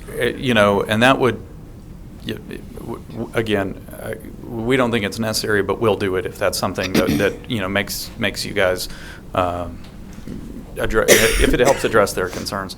Well, one point to Councilwoman Farmer's comments. If we don't have the access along Jackson, people are going to turn on Jackson Street, assuming they can get into the Walmart. If there is no access, they have no relief valve except into the neighborhood. That's what concerns me about the crosswalk. I mean, if an 18-wheeler does turn down there by accident, they have no place to go once they get there but to go through the neighborhood to get out. True. So if the Jackson is removed from the plan, you know, we ultimately think it will have a bigger effect on the neighborhood than with the access street, or it could. So, Further, Johnny? I think that's the idea of maybe putting a big, large sign, that no 18-wheelers allowed down that road. Because, they're not going to drive, if I'm driving an 18-wheeler, I'm not going to drive into the neighborhood. I'm going to try to make a U-turn at that 5-lane street anyway. I'm not going to drive into the apartments or the homeowners area back there. I'm going to try to swing that thing around, but maybe the idea of the sign. We will put signs along Jackson and our entrance and exit that indicate that no truck access is allowed there. Again, signs on the street really fall within the city. If the city will allow those, we'll do those. We're also willing to put up no access, no public access, dead end, other signage along here to deter traffic back into the private drive area, if those are agreeable with the city. Well, I pull a trailer everywhere, and I don't get anywhere if I can't see the way out. Any other comments from council? Stan, did you have something else you wanted to say, sir? Well, if I may address just for a moment to some of these points that have been raised to Councilwoman Farmer. Century Drive, we do have that entrance, but it's right turn in, only right turn out. It's not a four-way. We can't turn south out of that entrance. So there is an entrance point and an exit, but it's limited. Point one. As far as the breakaway or the crossbar is concerned, a couple of points there. We're certainly amenable to kind of whatever type of bar. In fact, one idea, and we're not crossbar engineers by any stretch, but one idea that was thrown out is if, I don't know what the width of that is, let's just call it for conversation's sake 30 feet. If you did 2 bars that didn't necessarily go all the way across and had a little gap in the middle or something like that, where you had 2, that come up from either side that could allow something like the fire truck with a ladder down the middle, you hit that gap and you're good. I don't know. I'm not that engineer, but I think this is something, it really goes back to the idea, Johnny, for our, it's not only the Walmart trucks, it's any trucks running up and down that little street. And it is a wide street, but that street is not used, it's not been kept up, and it's really not the right place for truck traffic. And it's not only that, it's the sand trucks that we're worried about. Walmart did agree to make this parking lot a no overnight parking. At our request. I don't know that was the request of the Planning Commission, but nonetheless it's there. What we don't really want to see, though, is that sand trucks or any other trucks, instead of turning in there, just wheel back around and go along South Jackson and use that to park on or whatever. So it's those concerns. It's not just that. And I agree with you, Councilman Self, that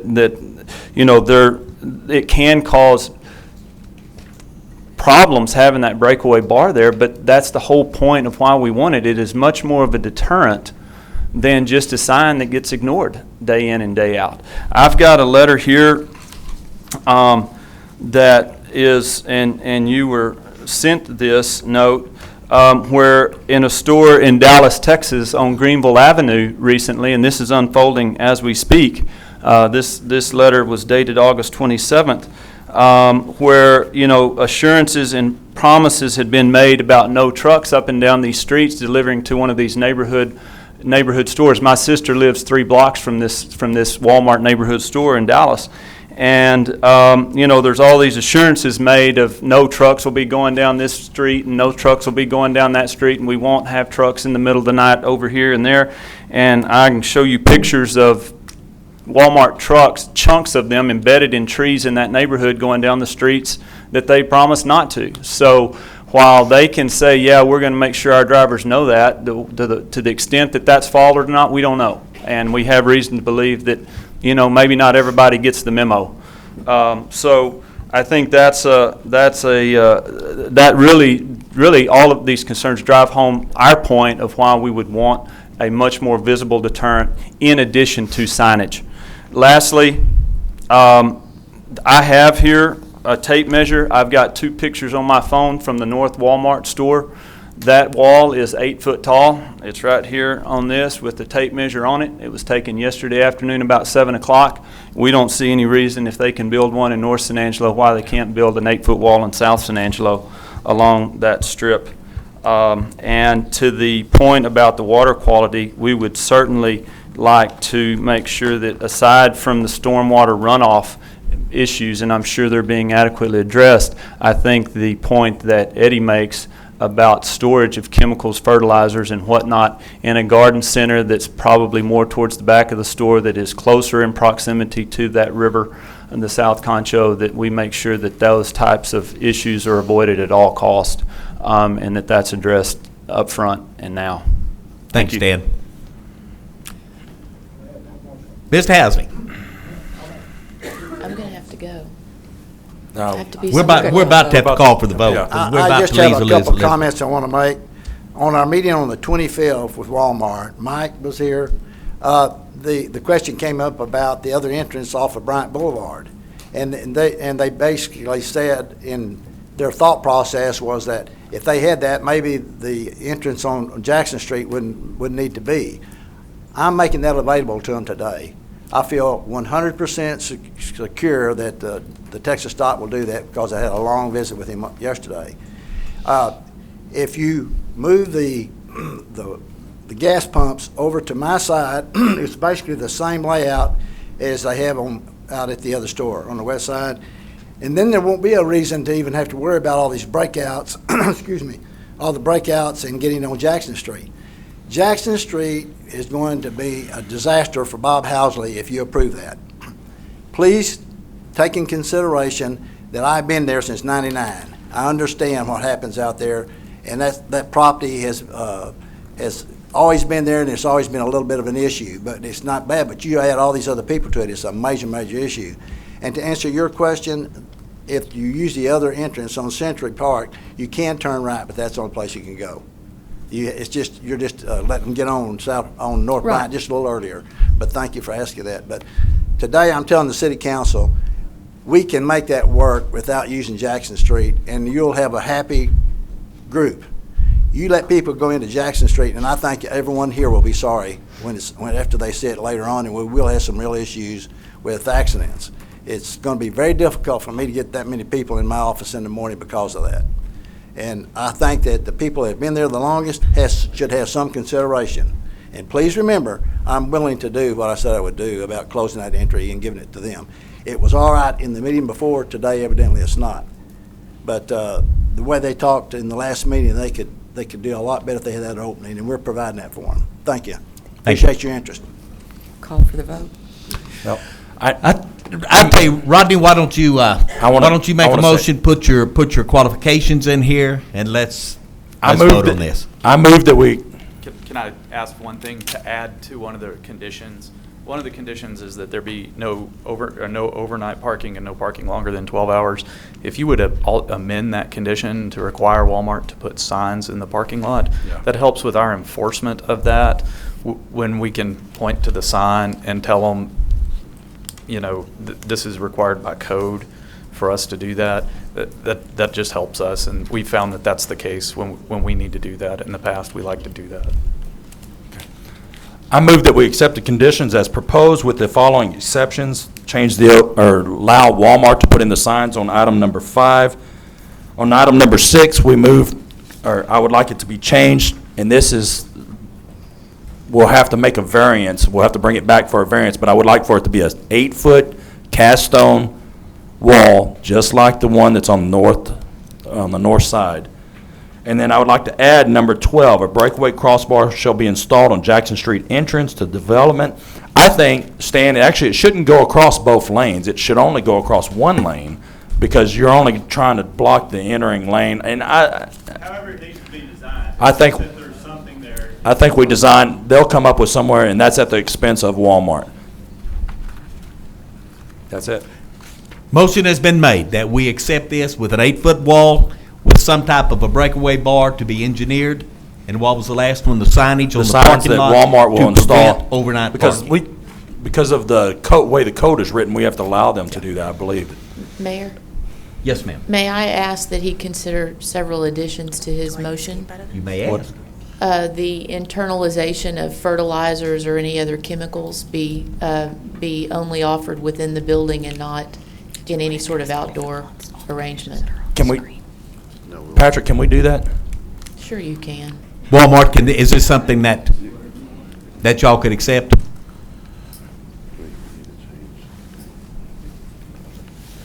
The outdoor storage is permitted in the area by zoning, and so When you're working on a planned development district, you're working on a unique ordinance, so. I agree.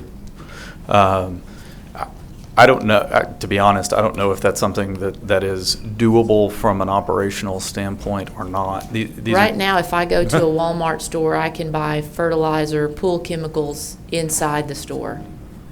Yeah, that's correct. You can do that, but they're typically in our outdoor garden center and not internal to the building. And I just don't know from an operational standpoint if that's even something that we can do.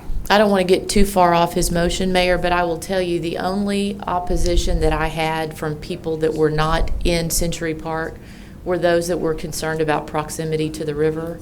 So I think that from the larger community standpoint, that's something that would help some of those concerns. You want to add that, Rodney? Yes. Okay. Yes, sir. So one thing we have done to address that problem, or that concern, I should say, is due to the proximity of the river, we've incorporated a storage detention basin on site to where all the water would be routed through that basin, giving, if there was a discharge, as Stan referenced earlier, that it would be captured in the detention basin prior to any kind of release to Concho River. That was one of the concerns, I believe, that's Councilmember Farmer had, was that discharge, and so we took that into account in our initial design, so that if there was any kind of chemical release, whether that's fertilizer or whether that's just something in the parking lot itself, that it would be captured in that detention basin, have a chance to settle out and be addressed prior to any kind of discharge into Concho River. And I might add that the CRA, Colorado River Authority, has gauges all along the Arroyo, and they do test the water at the southwest store, the flow that comes down through there. And I'm sure it would be feasible for them to put another gauge in to check periodically that quality. So if you don't want to add that, don't, and we'll monitor it another way. And if we have to do something and force them to do that later, we can do that through stormwater. I prefer not to add it at this time. And it was just brought forward to my attention that I can't ask for the 8-foot fence. What I can ask for is that the city council would like for you guys to come back and do an 8-foot fence, because that has to be put on the agenda, and we have to do a vote on the variance on that. So I don't care about an 8-foot fence. I think a 6 foot is fine. Well, it's not 6 foot either. Liz, it's not 6 foot, it's 4 foot. I would be happy with a 6-foot fence, because I don't like us recommending things that generally the population can't have. But it's the same thing. We can't force them to do that until it comes back for the variance and we get the variance to pass, correct? Sir, you are correct. However, it's the Zoning Board of Adjustment that can only grant the variances. So what you can do today is indicate your support for such a height. However, when it goes forward to the ZBA and staff puts it forward, we'll be more than happy to put that in the staff report. You could put a 6-foot fence in this ordinance right now, couldn't you? We could not. We cannot grant. We cannot indicate that something will be done without a variance being granted. Why is a variance necessary for a 6-foot fence? Because it's adjacent to a right-of-way, and in this. Okay, sight lines. Yes, ma'am. And that's the reason I'd rather have a 6-foot fence there. But So the condition will read, it's a minimum 4 foot. However, you've indicated on the record, Walmart has indicated on the record that they're willing to go to either 6 or 8 feet. If you indicated on the record that you're willing to support it, we will put that in the staff report, and it will move forward to the ZBA. I'm good with that. Even though it's not going to be in the report, whatever you tell us to do, when we go to the Zoning Board of Adjustment, we'll do it. Again, in the end, I'm more concerned about the safety of the entire community. Understand. Elizabeth, is that the only addition? I think I've been additioned out, so I'll stop now. Not addition? Anybody want to second this? I'm going to second that. Okay. Okay, we do have a motion that we accept the Walmart proposal with the requirement that we would ask for an 8-foot fence, which would go through the Zoning Board of Adjustments to be approved, that we allow for signage that says no overnight parking. What was the other one? So they're reflective on these conditions that you see before you that have been amended from the PD conditions that Councilman Fleming has indicated. So your approval would be subject to 12 conditions of approval, as listed in the PowerPoint and that you've discussed, with the addition of the breakaway crossbar. Very well. So subject to 12 conditions, and we'll pass that on to the clerk. Yes. You comfortable with that, Yes, Rodney? I am. Are you comfortable with it, John? Yes, sir. Motion has been made. We have had a second. We have had discussion from the opponents. We have had discussion from the proponents. And if there's no further council discussion, I'm going to call for the vote. All in favor, please say aye. Aye. Any opposed, nay. Put a 7-0, and let's take a break. It is 10:45. I'm calling for about a 15, 20-minute break. 4, and let's call this meeting back to order. Oh, okay, Lord Almighty. I apologize. And we're going to drop back now to the very first of our agenda, and we're going to deal with consent. We did have one citizen that asked for item number 16 to be pulled off and put on the regular agenda. Does anyone on the council wish to pull that off? Yes. Okay, Charlotte has pulled item number 16 from the consent and will add it to the agenda, to the regular agenda. Do I have any other council members that wish to pull anything from the consent and send it to the regular? Do I have any council member that have any comments that they want to make? Charlotte? 2, 3, 4, 6, 9, 10, and of course 16. 2, 4. 3. 2, 3, 4, 6, 9, 10, and then of course 16.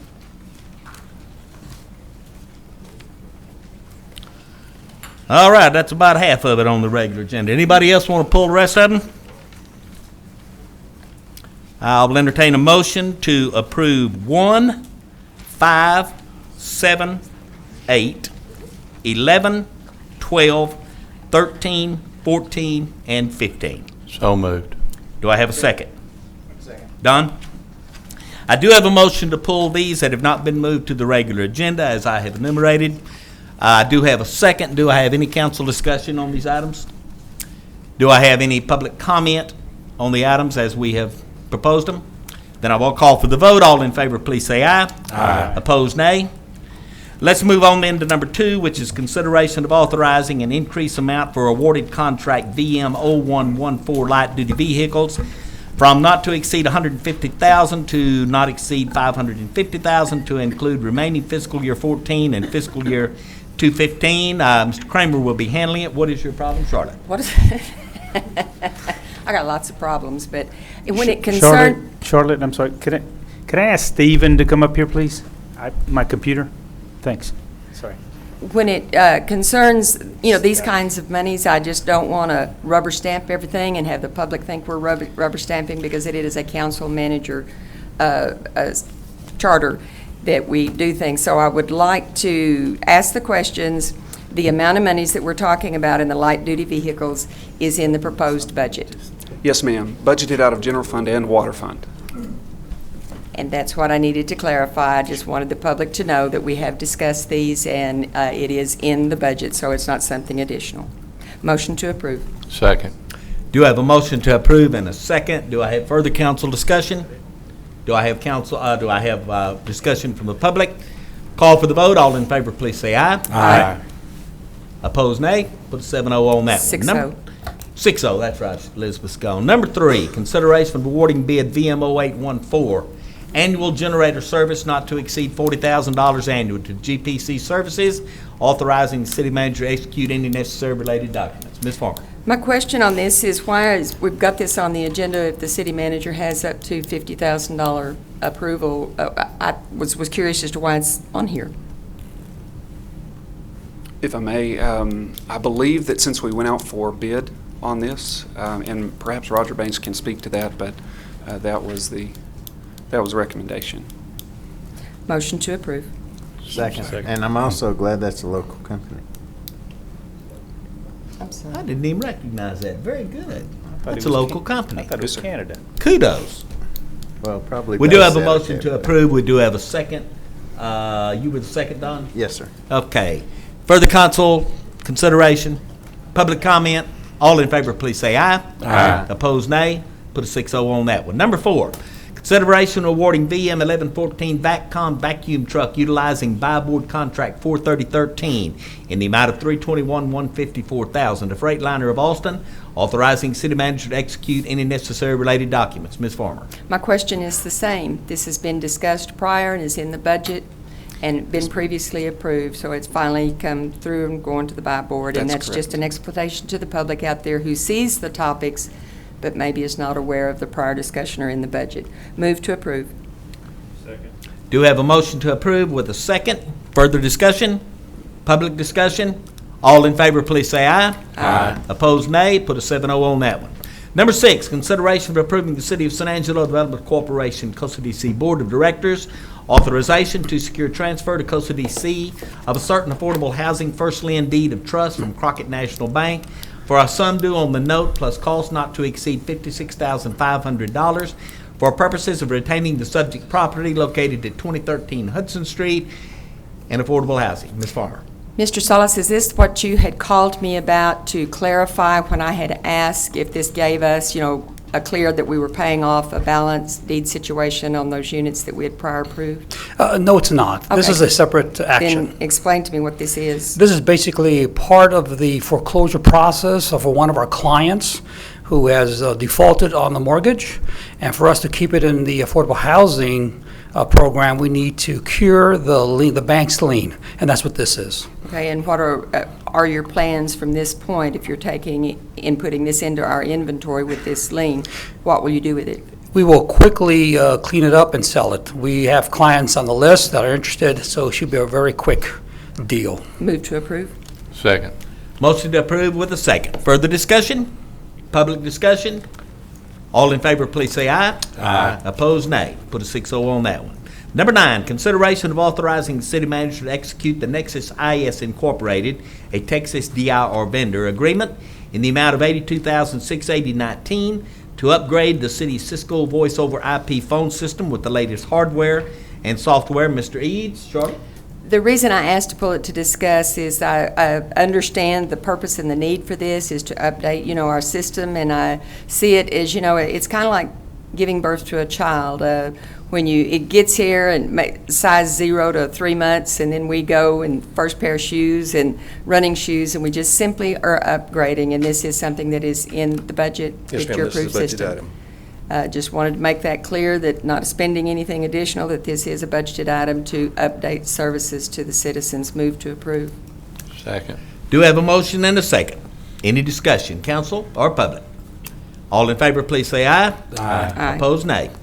Number 10, consideration of approving a request for a permit for the transport and disposal of garbage, trash, and debris within the San Angelo city limits in any service that is allowed by state law or city ordinance that does not conflict with the city's contract with Republic Waste Services of Texas, Republic, and the exclusive rights granted by that contract to Republic for J-Bar Solutions, and to authorize the city manager to execute any necessary related documents. Ms. Farmer. Please explain to the public what this is so that they will understand briefly.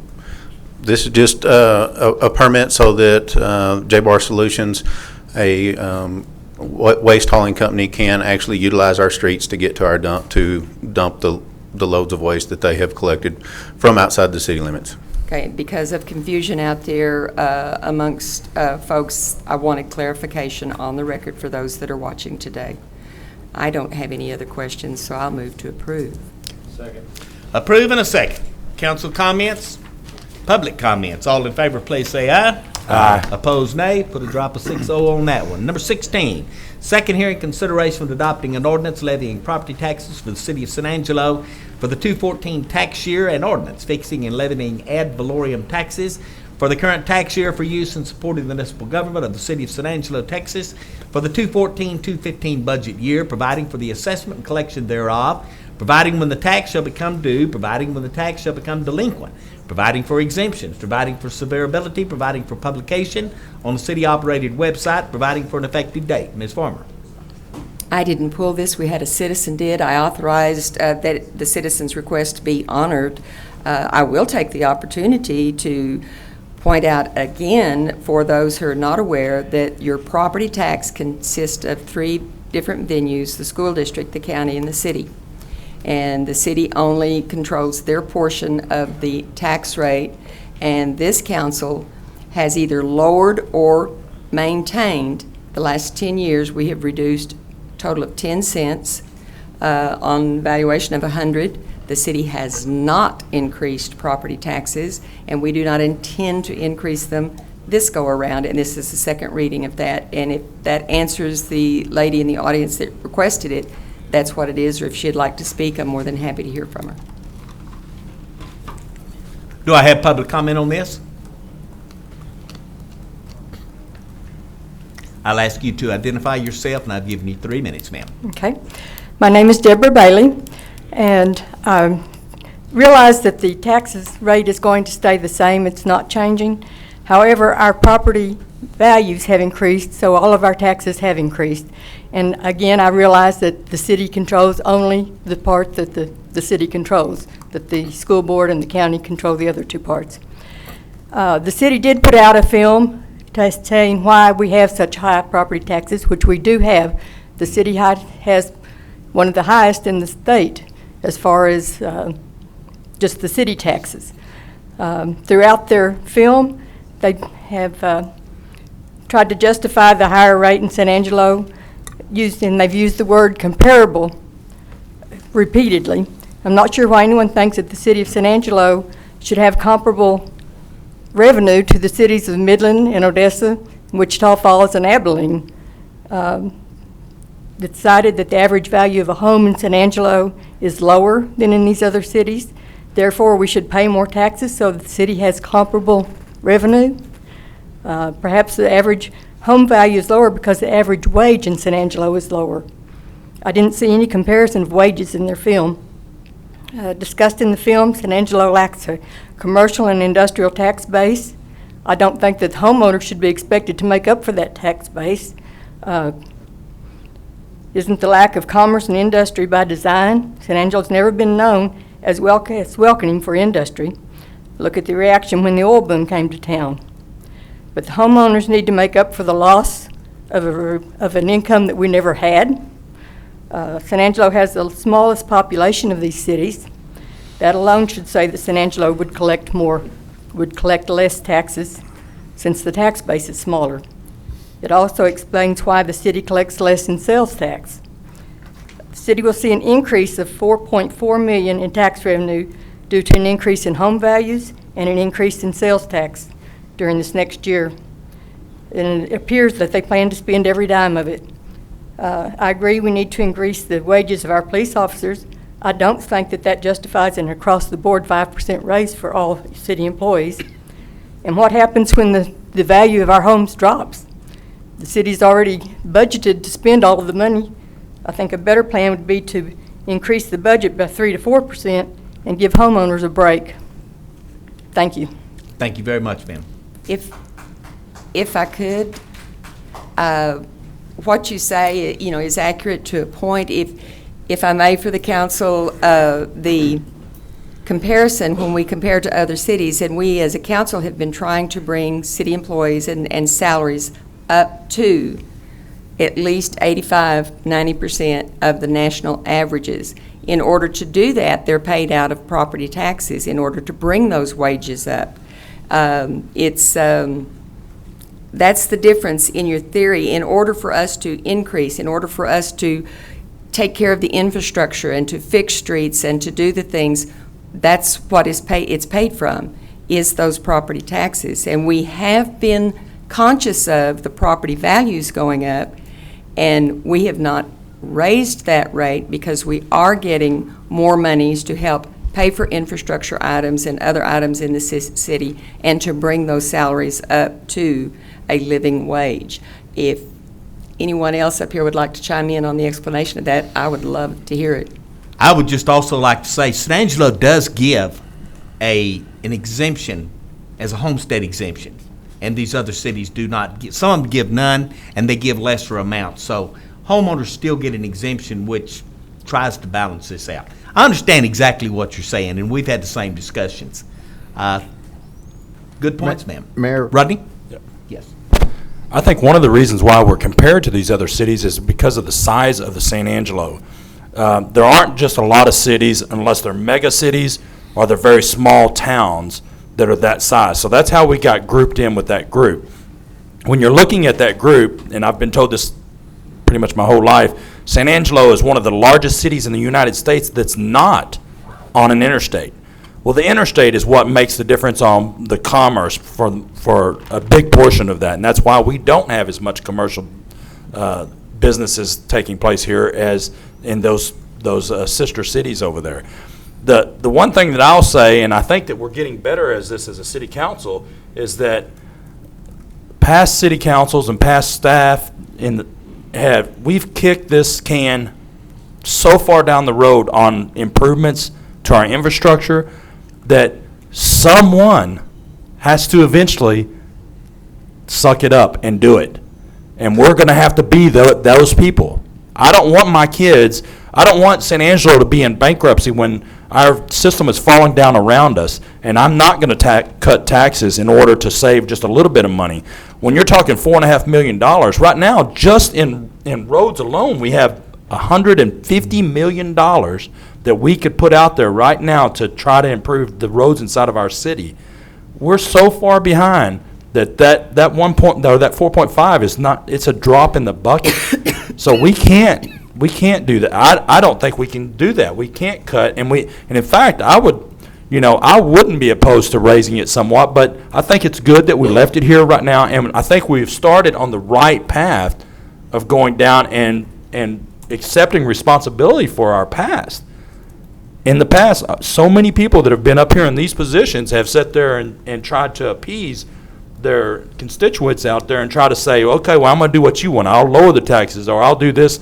I want to do what you guys want to do, but I'm not going to do it that's going to hurt the whole city as a whole. Don? One of the things also on property evaluation is that's driven by the state for the school districts. There has to be close to a 95% valuation for those things to get the maximum amount of monies from the school district. Along with that, a lot of people are hurting from the fact that the school district year before last dropped their homestead exemption, and now that's coming up on our bills for our taxes. Even though the school district has a surplus this year, they're still not evaluating, looking at their exemption for the residences. So all those things together is what's causing the problem. And one further point, some cities pay a hospital tax. San Angelo does not do that. And if I am not mistaken, and I'll apologize if I am, but I think Abilene also pays a hospital tax on top of their city taxes.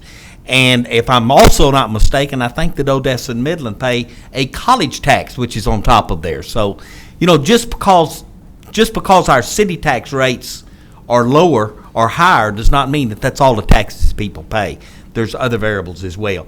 And according to the film, when everything is said and done, San Angelo is actually not the highest as far as the amounts we pay. Further comments on this before we go on? Yes, sir. Yes, ma'am. I just wanted to add one thing is Mr. Fleming stated it, but maybe it wasn't caught. We are, this year, this council is saddled with the debt that was incurred 10 years ago, 15 years ago, and that has to go into what you say we have received in increases.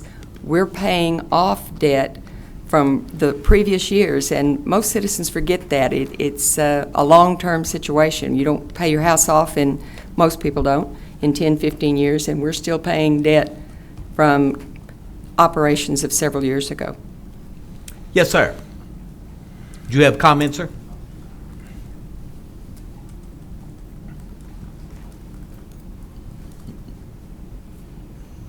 Mr. Mayor, honorable council members, first of all, I would like to say would you please identify yourself? My name is Wayne Hill, sorry. Thank you.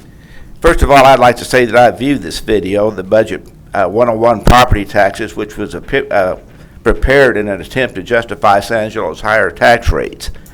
I personally found the video to be insulting and irrelevant, and I deeply resent the fact the city would spend our hard-earned tax dollars on such a video. Trying to rationalize tax rates between cities that are dissimilar is an exercise in futility. The focus should be on the spending side of the budget rather than the revenue side. Any comparable analysis between cities should compare spending for recurring items based on comparable metrics. For example, what pay comparison for city employees for light jobs or maintenance costs per mile of comparable streets. Meaningful comparisons can be made on the spending side. The revenue side is a dependent variable, not vice versa. The oil boom has created a windfall of a 9.75% increase in property tax revenues and a 12% increase in sales tax revenues. It appears the city has considered the tax windfall as an opportunity to increase spending to the detriment of San Angelo property owners. The budget should be established on the spending need, not on revenues available. I would have expected an increase in the budget of 4 to 5% at most, with a portion of the windfall returned to the residents in the form of lower tax rates to offset some of the increase in taxes. The San Angelo city residents should not have to pay more in property taxes because of the oil boom, but only to fund the necessary expenditures. I am not speaking so much for me, as I'm over 65 and most of my taxes are grandfathered, but my heart goes out to those not similarly situated. I received an email from Susan Martinez, who lives in a modest neighborhood just off Bell Street near this convention center. She asked me to please speak for her at this meeting. She paid $55,000 for her home that now has a tax appraisal of over $100,000, despite the fact the neighborhood has deteriorated since the purchase. Lower priced homes have appreciated more on a percentage basis than higher priced homes. This is putting a burden on our lower income residents struggling to make ends meet.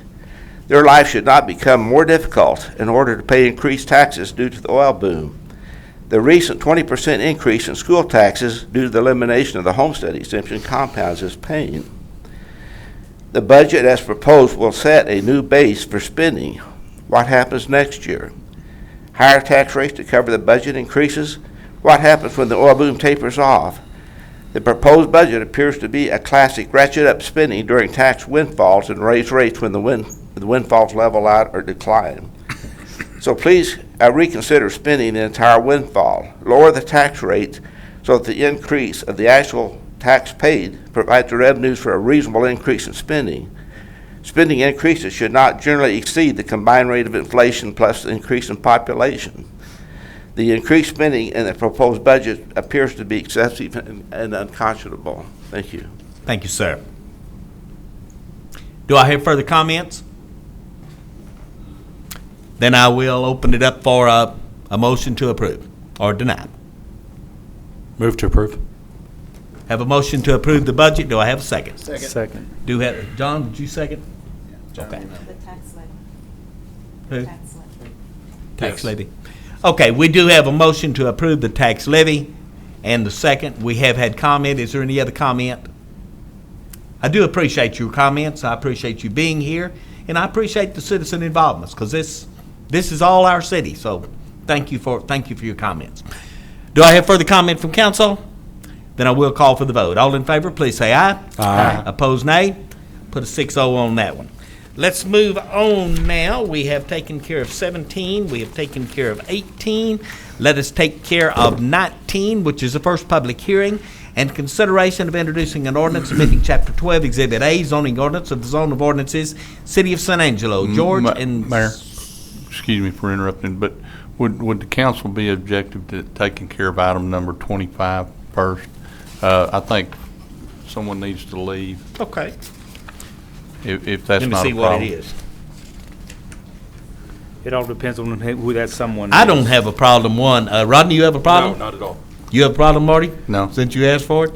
Johnny, you have a problem? Yes, I do. You do? I have no problem. Charlotte? And Don? I kind of have a problem. I do too. I got 4 without a problem. That's enough.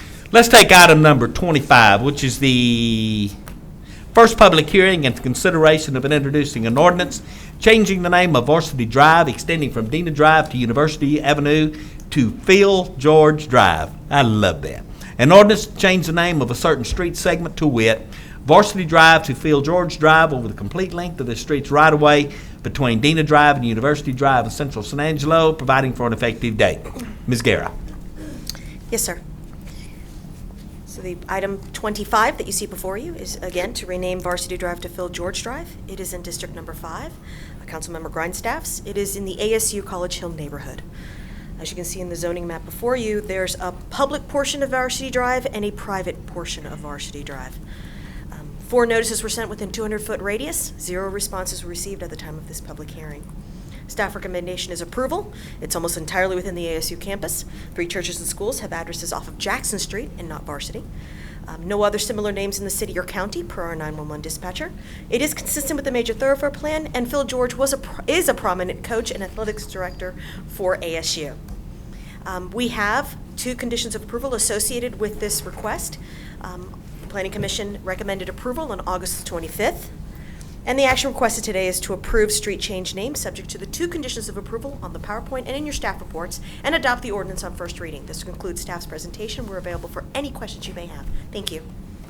And I can't think of a better man in this city to honor than Phil George. Does anyone want to make a motion one way or the other? Move to approve. Oh, I have a question first. Yes. How Did many? you second that, Don? Sure. Okay. How many addresses does this affect for change? Personal homes that will have to be changing, No or personal homes. I think it's all school. There's no personal homes. well, on Dena Drive there is. Hi, Joe Munoz from Angelo State. It doesn't affect any homes. It affects our soccer field, our softball field, the Move to Janelle approve. Center, places like that. Do I have a motion to approve this? I do have a second. Do I have further council discussion? Public opinion on this? Motion to approve, or please say aye. Aye. Any opposed, nay. Put a 6-0 on that one. Heaven Thank you, forbid Joe. we hold up Joe Munoz. And I'm right behind you, Jose. Okay, thank you. Where are you going? 19? We were on 19, weren't we? And I've already read part of it. Let me read the rest of it. Z1416 George and Sandra Rodriguez, an ordinance amending Chapter 12, Exhibit A of the Code of Ordinances of the City of San Angelo, Texas, which said Exhibit A of Chapter 12 adopts zoning regulations, use districts, and the zoning map in accordance with the comprehensive plan, but changing the zoning and classification of the following property to wit: 2 unaddressed tracts located approximately 80 foot east of the intersection of Houston Street and Hassel, more specifically occupying the Hatchery Addition, Block 81, north parts of Lots 6 and 7. Western San Angelo, request for approval of rezoning from single-family residential RS1 to neighborhood commercial CN, providing for severability, providing a penalty. Ms. Guerra? Yes, sir. Item 19 is rezoning of .273 acres that is located south of Houston Street between Hassel Street and North Garfield Street. It is in District Number 2, and it is in the Bluffs neighborhood. The proposal is to rezone from single-family residential, that is RS1, to neighborhood commercial. The future land use for this site is in fact a neighborhood center, so the proposed rezoning is consistent with the comprehensive plan. A little bit of background on the site. In 2000, there was a rezoning that was approved by this council for lots 1 and 2 from RS1 to CN. In 2011, another rezoning took place on the adjacent lots 3, 4, and 5, also from RS1 to CN. In 2014, there was a report of some outdoor storage building and carports that were for sale on lots 3, 4, and 5 that those particular uses were inconsistent with the zoning ordinance. The applicant was made aware of that, and they've come in fact, for a subsequent rezoning and a special use permit, which you will see shortly hereafter. 11 notices were sent within 200-foot radius of the subject site, and 1 response in opposition within the radius was received. Staff's recommendation is approval, because it is compatible with the neighborhood center future land use. It is a transition between the residential area to the west, east, and north, and the CN zoning to the north. Its proximity to the Houston Hart Expressway and North Garfield Street, and it is in fact consistent with the major thoroughfare plan. Planning Commission on August 25th unanimously voted approval, or recommended approval, for the request. And the action requested today is to approve case Z1416 and adopt the ordinance on first reading. This concludes staff's presentation. We're available for any questions you may have. Marty, this is yours. Take the lead, please. I don't see a problem with it. I move for approval. I'll second that. Do I have a motion to approve? Do I have a second? Do I have further council discussion? Is it tied into 20? It is 19 in fact. and Yes, sir. Okay. Do I have comment from the public? Not, I do have a motion and a second to approve. I'll call for the vote. All in favor, please say aye. Aye. Any opposed, nay. Put a 6-0 on that one. Number 20, first public hearing, consideration of introducing an ordinance amending Chapter 12, Exhibit A, zoning ordinance of the Code of Ordinance of the City of San Angelo, SU 1402, George and Sandra Rodriguez. An ordinance amending Chapter 12, Exhibit A of the Code of Ordinance of the City of San Angelo, Texas, which said Exhibit A of Chapter 12 adopts zoning regulations, use districts, and the zoning map in accordance with a comprehensive plan by changing the zoning and classification of the following property to wit: 711 North Garfield Street, 2803, 2807 Houston, and unaddressed tracts located south of the Houston Street between Hassel Street and North Garfield Street, more specifically occupying the Hatcher Edition, Block 81, Lot 4, in the north parts of Lot 5, 6, and 7. In western San Angelo, a request for approval of a special use to allow outside storage and display of merchandise in a neighborhood commercial CN zoning district, provided for severability and providing a penalty. Same information we had last applies Yes, to sir, this? it is. Marty? Do you want me to go through the public hearing with the conditions? Yes. Yes, All right, ma'am. sir. So again, the single family, it is zoned RS1, so you have the proposed neighborhood commercial, the neighborhood commercial rezoning. This is a site plan that's also in your staff reports for how they would like the site to be laid out, consistent with the special use. 14 notices were sent, one response, again, in opposition that was within the radius.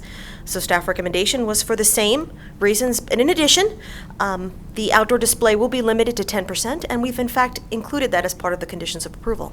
On the 25th of August, the Planning Commission voted to recommend approval. And so the action today is to approve SU 1402, subject to the 5 conditions of approval listed on the PowerPoints and in your staff reports. I have them before you.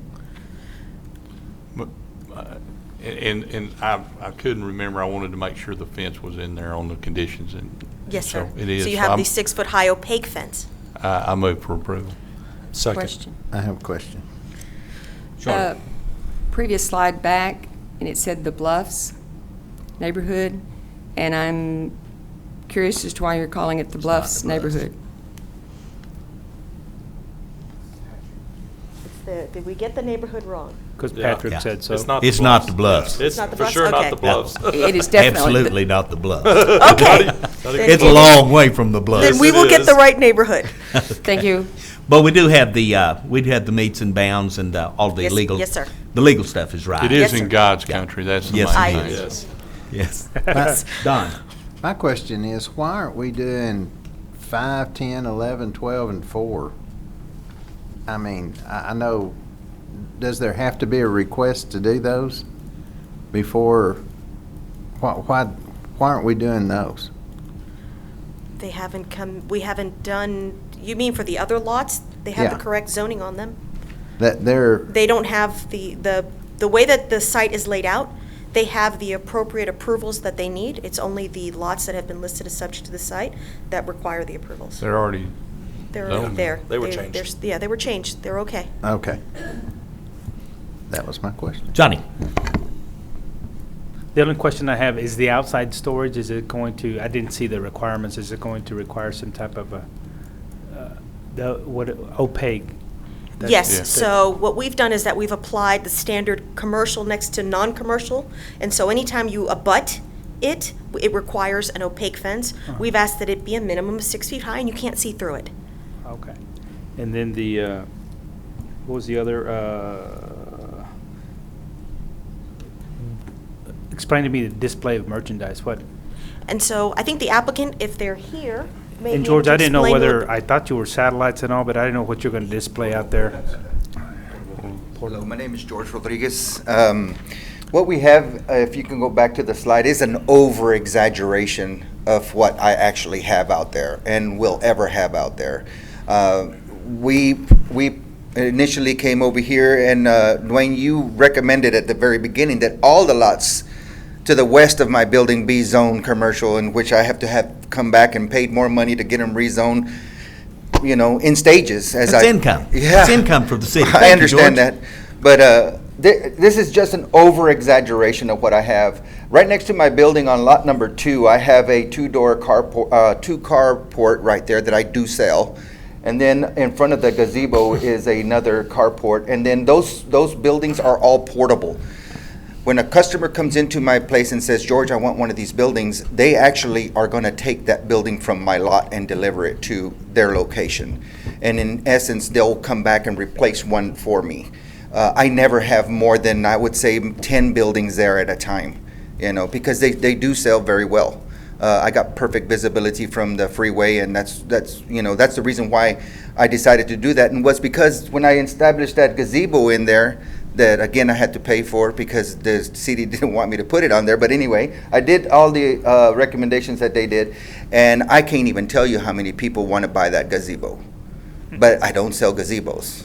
So I started to think maybe that would be a good alternative, and it has been a very good one. But this is only temporary too, because my plans are, I still need to purchase number 8. And when I do so, I plan to put another building lengthwise and subdivide it into rental property for other businesses. So this is just temporary until I get all my ducks in a row for my second phase. Thank you, George. Do I have a motion to approve? Did I have a second? Second. No, do you want to second it, Don? No, I think Rodney Let's already let did. Rodney second this one. Let Rodney participate. You're right.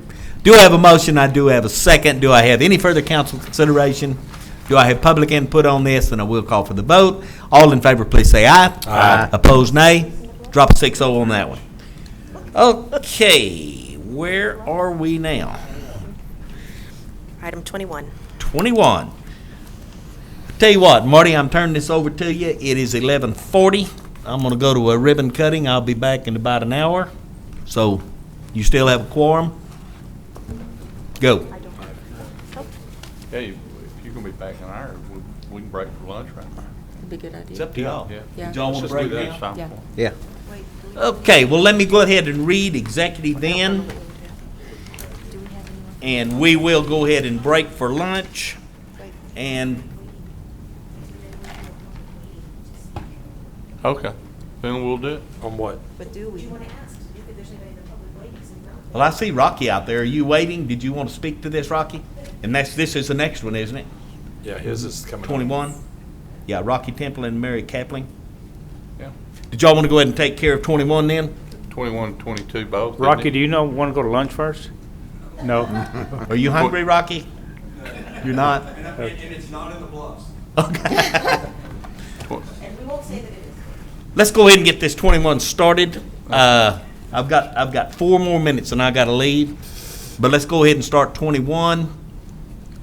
Then Read it do and I can move to 21, the then I'll action do 22 requested. and we'll break for lunch. Okay. That Sir, be all you right, read it? Rocky?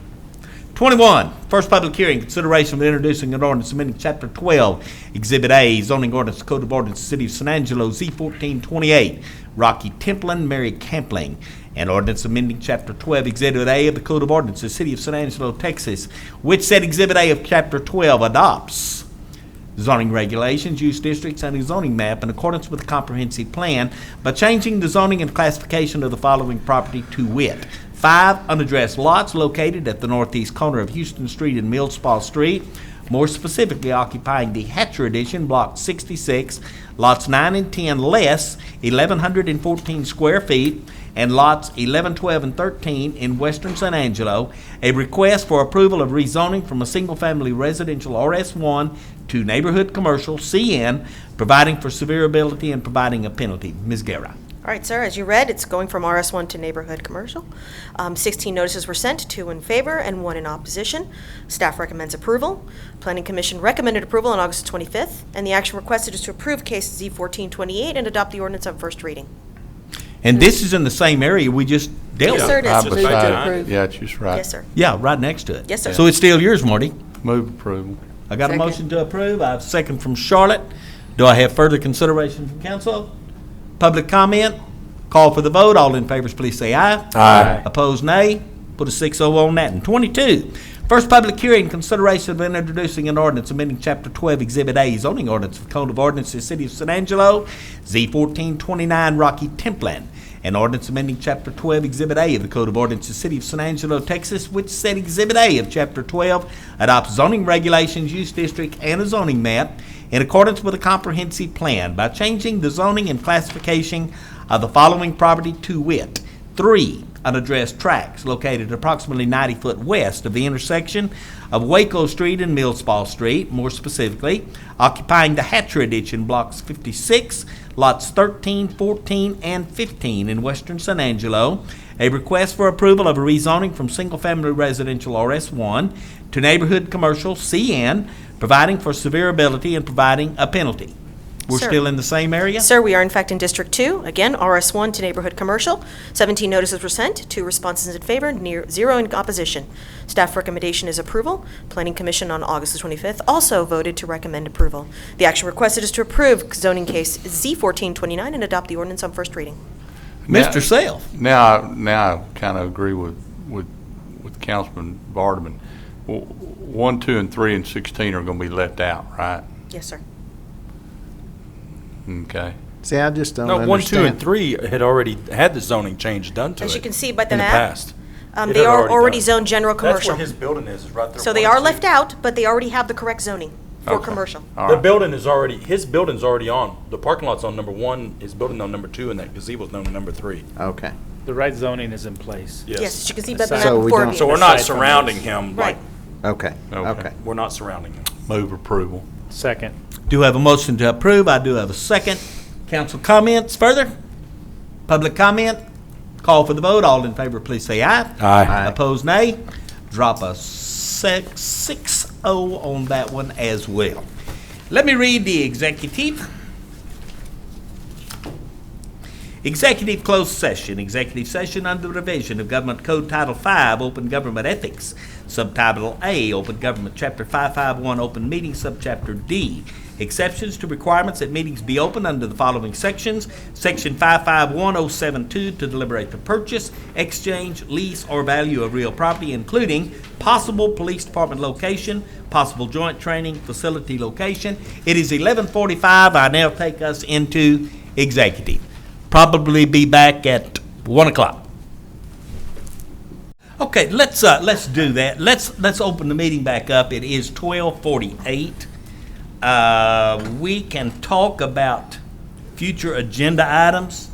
I said that when we left, we'd be back at 1 o'clock, so let's kill a little time here.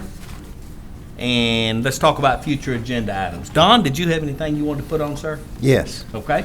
I have had 4 different Friday facts about the land bank and us looking at liens and those sort of things. I want it on the agenda at our next meeting. All right. Well, that's why we kept calling, because we thought you were satisfied with what you're getting, and we kept hearing, yeah, I'm happy. No. I'm happy with what you're giving me, but I want to talk about all this stuff before the council with the powers that be, Flores and Cindy and. None of that's a problem. We thought we were making you happy with what we were sending you. Yeah, so. no. All right. This is not a happy face. I see the wrinkles. It looks happy to me. No, if we can get that on there, though, I would appreciate it. You just want an overview of from the legal side or from the accounting side, or? Yes. One of the things you've mentioned is the ability on some of the old ones to gain control of the property. Right, and that's what I'm talking about as far as the land bank goes, what we can do or can't do with that. If we can, I mean, we have stuff from the information that's been sent to us that we've had liens against since the 40s, 50s, 60s. I want to look at those and see what we can do with them. I think it's crazy for us to have perpetual care for properties that we're never going to get money back out of, and so I just want to address that whole problem, see what we can do about it. Well, we'd be glad to bring stuff tonight. If it's all right with you, what we'll ask staff to develop is for the first segment of that is, when we have these old liens, what can we do about it? Can we gain control of the property, convert those liens to cash?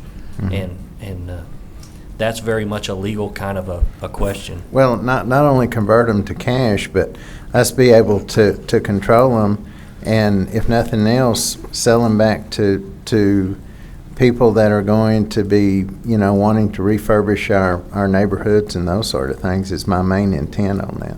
All right, then we'll approach from an old lien perspective. Can we gain control of property? And maybe it'd be appropriate to give an overview of the tax lots what we call the tax lots that Right. we are trustees for at this point. But I see that as two different things. Okay? Because if we have liens, and I know a lot of them that have liens also have tax problems, but that's not all necessarily so. And we may have remedied some of it whenever we up the amount we're charging for mowing and maintenance and those sort of things with James a month or so ago. Well, we'll start with the legal perspective on controlling the property based on liens, and then we'll expand in whatever direction council directs after in a subsequent segment, if that's all right. Sure. All right. John, that face makes me want to go out and buy a Happy Meal. Really does. Is that all, Mr. Borderman? Yes, sir. Thank you. Yes, I want to talk about our, what do I want to talk about? Oh, the zoning of clarification of light manufacturing, heavy manufacturing, if we could have an open discussion on that from the planning and possibly, oh dear, I'm losing my train of thought here, an amendment. Could you give me the words, Rebecca, that I had said earlier so that we're clear about what we're talking about? Ma'am, earlier you had indicated to staff that one of the things that you wanted to see was perhaps an examination of perhaps doing a text amendment to the use chart where this would be approved. Yes, and I know it won't affect anything now, but it'd be later. But I do want that on the agenda to talk about and do that. That's the one item. The other item I'd like to talk about is in looking at future annexation, and that would be the parts where the proposed Twin Mountain Drive and the properties that go to 67 that is not currently annexed into the city. Are you familiar with where I'm talking about, Mr. Howard? I really would like. Yes. Okay. Thank you. We will be prepared to talk about it comprehensively by the next meeting. However, the specific issue regarding the manufacturing in light of the concern about the transloading facility, we can address that. And ideally, it will parlay into a future discussion about the more comprehensive look at the zoning ordinance and changes that we might envision making in the Since future. we're growing in the manners that we are, I want Certainly. to prevent, Yes, if we possibly absolutely. can. So look at that. And then the annexation of that particular area and the area that is out on the other side of Twin Mountain Drive, that area to the lake that goes out, that we have the subdivisions out there that are going in, possible annexation of those areas. Correct, and we were already prepared to do that again in a future meeting. However, we'll address the immediate issue that you had concerns about in the next meeting, if that's okay. That's all for now. I have nothing. John? And it may touch a little bit of what Charlotte may be talking about, but I mentioned to Patrick Howard earlier that now that we have approved this Walmart Supercenter, you know, we have a northern and southern tiers, which really it's one and the same, just different areas. But I'm interested in seeing about, and I asked Patrick, look into maybe creating a different tier zone for that area that will be up and coming now. So I'm interested to see what's out there, what our options are to even revitalize that area of town. That's what I'm interested in. And then Patrick said that he could certainly put some together, come up with some ideas, and I'm certainly very much interested in doing so. Oh, and I forgot, did I mention the proposed, or maybe we could look at the proposed annexation at Arden Road? Mr. Self? Patrick, we are working on zoning classifications. Yes, we are, Councilman.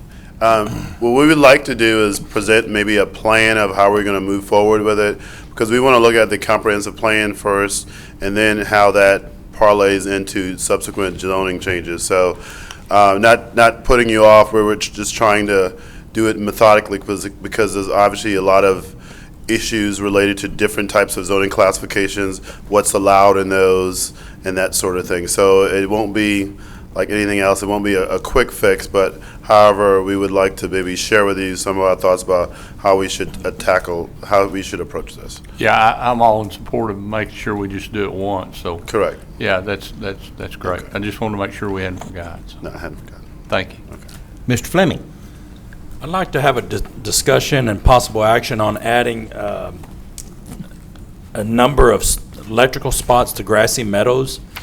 I would like the chamber to be involved in that, as well as Carl. I've had a couple of residents from the lake come forward to me, and this would be something that would help out our big events, such as the drag boat races this last weekend. Also, we'd be able to add a lot more events out to grassy meadows if we had electrical hookups out there. And I think that we could accomplish this by not using city money, by using the fund from the lake.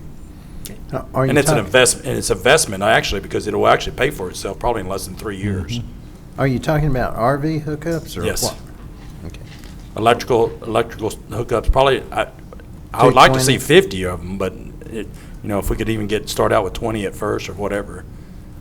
But while you're doing it, it's a lot easier to do a whole bunch at once, and it'll be cheaper for us if we just do it.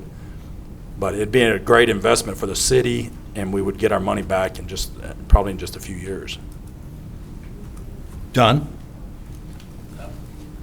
I was reminded, I saw Shane Kelton a while ago, and I was reminded about a phone call I got yesterday evening. Shane, just for your information, if I'm traveling east on Beauregard and I hit Main Street, the curve, if I hang a right towards the police station, that intersection right there, the rain has really gotten to it. It is very, very rough. I know streets are rough all over town, but this one is extremely hard to drive through. So just wanted to, I've had 2 phone calls, just wanted to throw that at him while he was back there. Thank you, Shane. All right, it's almost 1 o'clock, so let's continue with our agenda where we left off.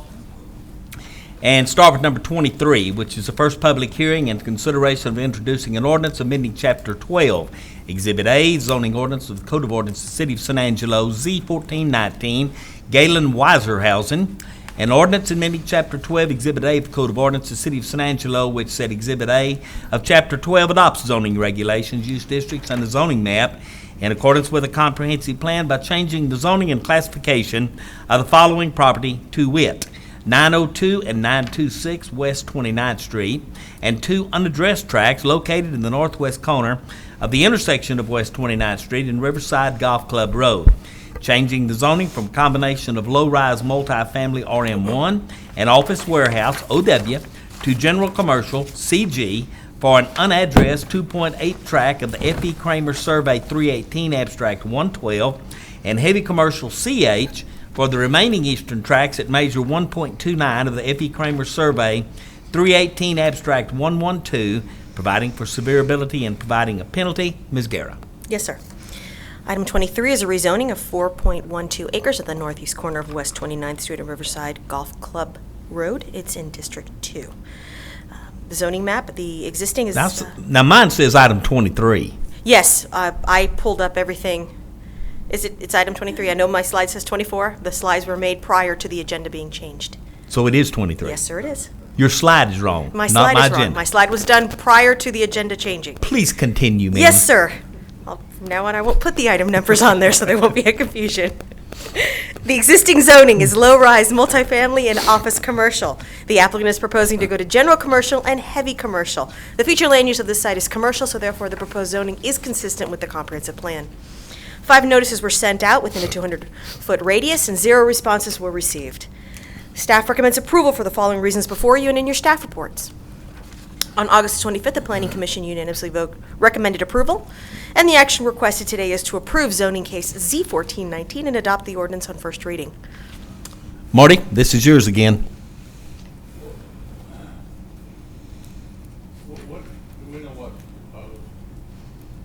Is the applicant here today? So they have not indicated specific uses for the site. They simply would like to bring the zoning to be consistent with the comprehensive plan. Okay. He was here before lunch, but he's not back. He may not have come back. You know, I really don't have any problem with CG. I do have a little problem with CH. I just was wondering what kind of, what exactly, I was wondering what exactly he was wanting to do with that heavy commercial. So you see the CH, that heavy commercial would be located on the westernmost property. And so the easternmost property, terrible with a compass. And then the west side would be that general commercial. So that line that separates would separate the zoning districts. So one side is the other. Okay. Exactly. So it would be kept away, it would be adjacent to the existing industrial across the street. Okay. All right. This is all sea. It's right there on the river, so, you know, I'm concerned. Yeah, and I guess actually I was kind of looking at it backwards. But the heavy commercial's next to 29th. Yes, sir, it is. Yes, sir, Okay. it is. And the future land use is in fact commercial. I move approval. I'll second that. We do have a motion to approve. This would be going from low-rise multifamily RM1 to office warehouse to general commercial and to heavy commercial CH. I do have a second. Rodney seconded. Do I have further consideration from Just council? have a quick question. Rebecca, when something like this comes to you guys, there is no mention of any idea of what proposal? Well, sometimes what happens is that they'll come with a specific use in mind and say, what zoning district do I need to get this done? Now, unfortunately, what is more often the case is, I have a piece of property, what can I do with it, and what's the highest, best use I can get out of it? And so at that point, we try to establish a dialogue with the applicant coming in. And in this case, the entire thing was proposed to be heavy commercial. And in fact, after further examination and discussing and dialoguing with the applicant, he scaled back part of the property back to general commercial. Okay. Great. I would ask, please, ma'am, this is the first reading. Before we make the second reading on this, I'd really like to know what he's doing there. Yes, sir. So if you could get us a little background information. Or just an idea. Yeah. And again, I don't have any problem with the CG, but that CH. Let me just say that they're not held to whatever they may I know, say. So, I know. I mean, just understand that you could be swayed one way or another with a proposal that ultimately might not come to fruition. So I just want to make Still kind of like to know what they're going to do with understood. it. Okay. I think as stewards of the city, we have I think that's within our right to know what they're trying to propose. And so I will strongly recommend that when I speak to the applicant, that he come and he explain to you probably in more detail. That'll work. Yes, sir. Public comment. Further comment from council? The motion has been made, it has been seconded, that we change it to as it has been written. All in favor, please say aye. Aye. Opposed, nay. Put a 6-0 on that one. Number 24 is the first public hearing. Consideration of introducing an ordinance amending Chapter 12, Exhibit A, zoning ordinance, Code of Ordinance of the City of San Angelo, Z 1431, reads Shahan. An ordinance amending Chapter 12, Exhibit A, the Code of Ordinance of the City of San Angelo, which said Exhibit A of Chapter 12 adopts zoning regulations, use districts, and a zoning map in accordance with a comprehensive plan, by changing the zoning and classification of the following property to wit: an unaddressed tract located approximately 920 feet southeast of the intersection of Sherwood Way and Buick Street. This property specifically occupies the west 66 feet of the Shahan subdivision, Section 3, Block 4, Lot A in western San Angelo, changing the zoning classification from office commercial CO to general commercial CG, providing for severability, providing a penalty. Yes, ma'am. Yes, sir. Item 24 is 0.55 acres. It's located on the southeast corner of Sherwood Way and Buick Street. It is in District Number 6. The existing zoning is office commercial, and they're proposing to go to general commercial. The future land use of this site is in fact commercial, so it will be consistent with the comprehensive plan. This is basically a cleanup. The adjacent property where this will be tied to for the applicant believes to be a future hotel. This was just one parcel which had a different zoning designation, and so they would like to basically clean up the rest of the block for him to be able to develop the site. 3 notices were sent within a 200-foot radius, and we had 0 responses as of today. Staff recommends approval for the following reasons before you and in your staff reports. On August the 25th, the Planning Commission unanimously recommended approval, and the action requested today is to approve zoning case Z1431 and adopt the ordinance on first reading. This is yours, Charlotte.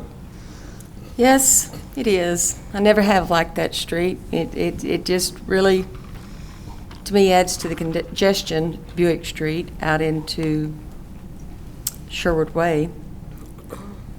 This has been changed several times through the years, hasn't it? The last time it was changed, I believe, was almost less than 5 years ago, but I do not have the exact date. I can get that for you, however. No, that's all right. I really would like to hear from the proponents on this as to their reasonings. I'm Reed Shahan. This is Shahan subdivision. We did the whole subdivision there, and this is it's all been commercial general from the start, except for a CO where the storage units are. The hotel that wants to go in needs another 66 feet.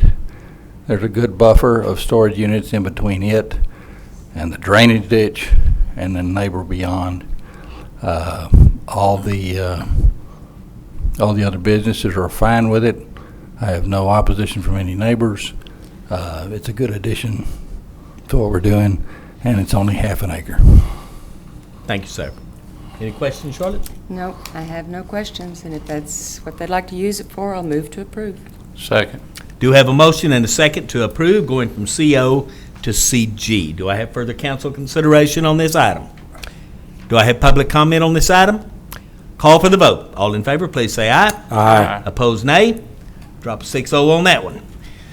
All right, we have already done item number 25. Let's go to item number 26. It's the first public hearing, consideration of introducing an ordinance reducing the speed limit on a portion of Penrose Street.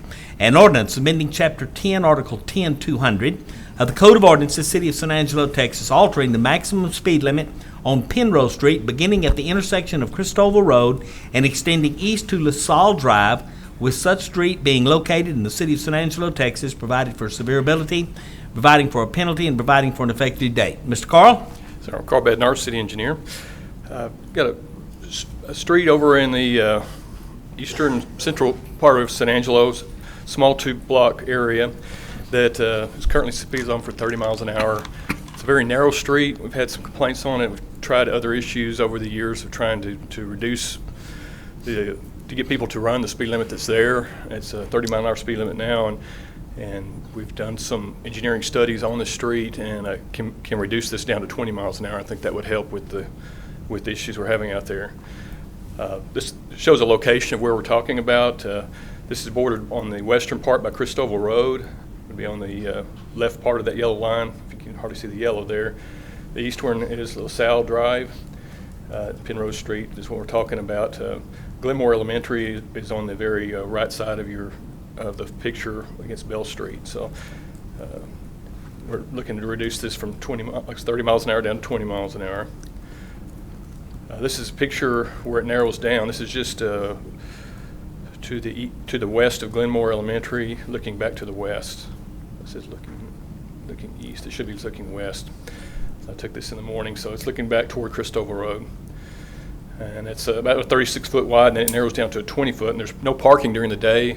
There's parking at night, so it can be parking on both sides of the road, and then you have hardly enough room to drive through there, especially at 30 miles an hour.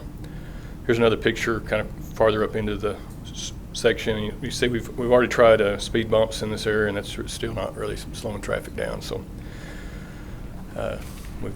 we'd like to request approval on that. Is this yours, Johnny? No, sir. Who's this belong to? Don. Don? I think. No. No? Not mine. Sorry. I thought. No, it's mine. It is yours, No, it's okay. mine. Okay. Yeah.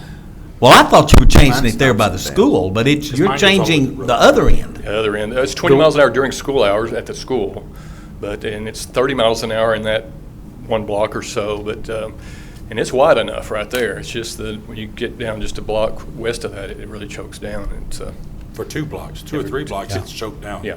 All the way until you get to Old Cristobal. Cristobal, yes.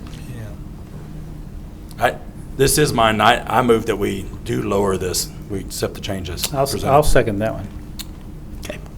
I don't see it making a difference either way, but I guess it makes us feel better. That's what we're going to try. Yeah. Okay. Do have a motion to lower from 30 to 20. It has been seconded. Further council consideration on this? Public comment on this? Call for the vote. All in favor, please say aye. Aye. Opposed, nay? Okay, put a 6-0 on that one. Okay, staff has pulled number 27, so we'll not be dealing with that, which means we're going to item number 28. This one's mine. Discussion and possible action regarding the use of one-time landfill lease revenue in the amount of $3,600,000. Let me tell you what I would like to do here, and then Ms. Tina can tell us what we can do. We have asked our citizens to conserve water, and they have done it. They have done it this royally, and the water rates, the water usage has gone down. We have now about a $2.3 million deficit in our operating budget of our water department, less funds. That's not the right word, but. In the water department at the end of August, there was a deficit or a loss in that fund of about 1.8 million. Okay. So that's the current number, the most current number. Okay, so we have picked up a little bit because it was over 2 million. I think it was close to 2 million last Because month. the summer months, of course, Yes, sir. we pick up a little. Yes, sir. But anyway, we've got almost a $2 million deficit in our operating portion of the water department. And since we ask our people to conserve, and they did conserve, I do not want to go back and say, now we need to raise your water rates because you didn't use water and your water has gone up. So this $3.6 million is a one-time fee that we received from Republic. It was a negotiated fee that Shane Kelton brought for us. It's a one-time fee. I propose that we take this $3.6 million of a fee, that we apply whatever the deficit is in the water operating. If it's $1.8 million, let's apply $1.8 million to it, and let's put the rest of this money in a citizens account. I think this money ought to be used for the citizens. I think it ought to be used for things that the citizens want. I don't think it ought to be something that we use for city payroll or for city. I would like to take this money and let the citizens enjoy it.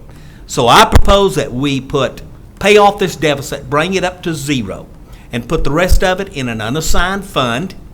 And then if we need this is something that we as council members could pull out. Just to give you an example, last year Carl came to us needing money for the Riverfest he was putting on.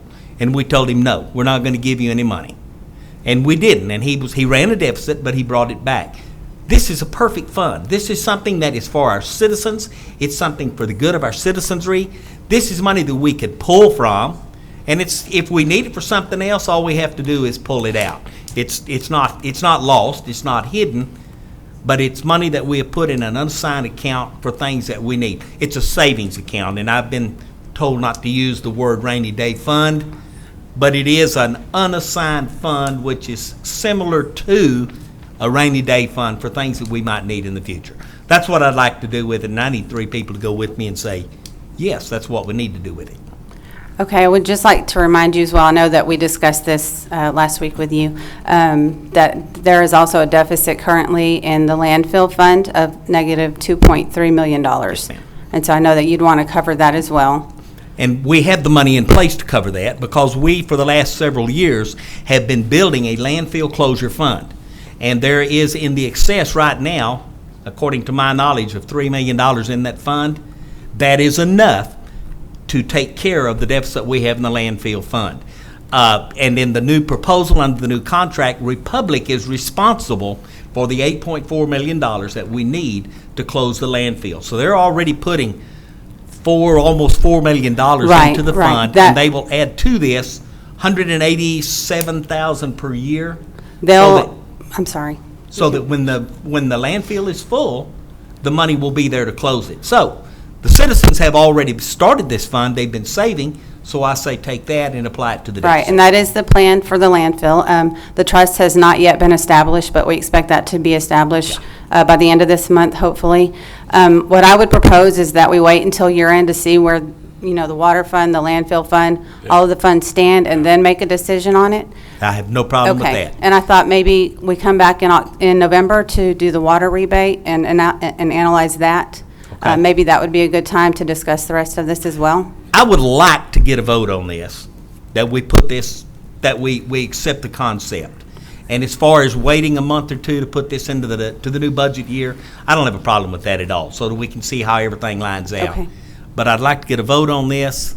I don't want citizens to have to pay for something we ask them to do. And this, to me, this one-time shot, this is the perfect way that all of our citizenry can profit from the deal that Shane negotiated with Republic.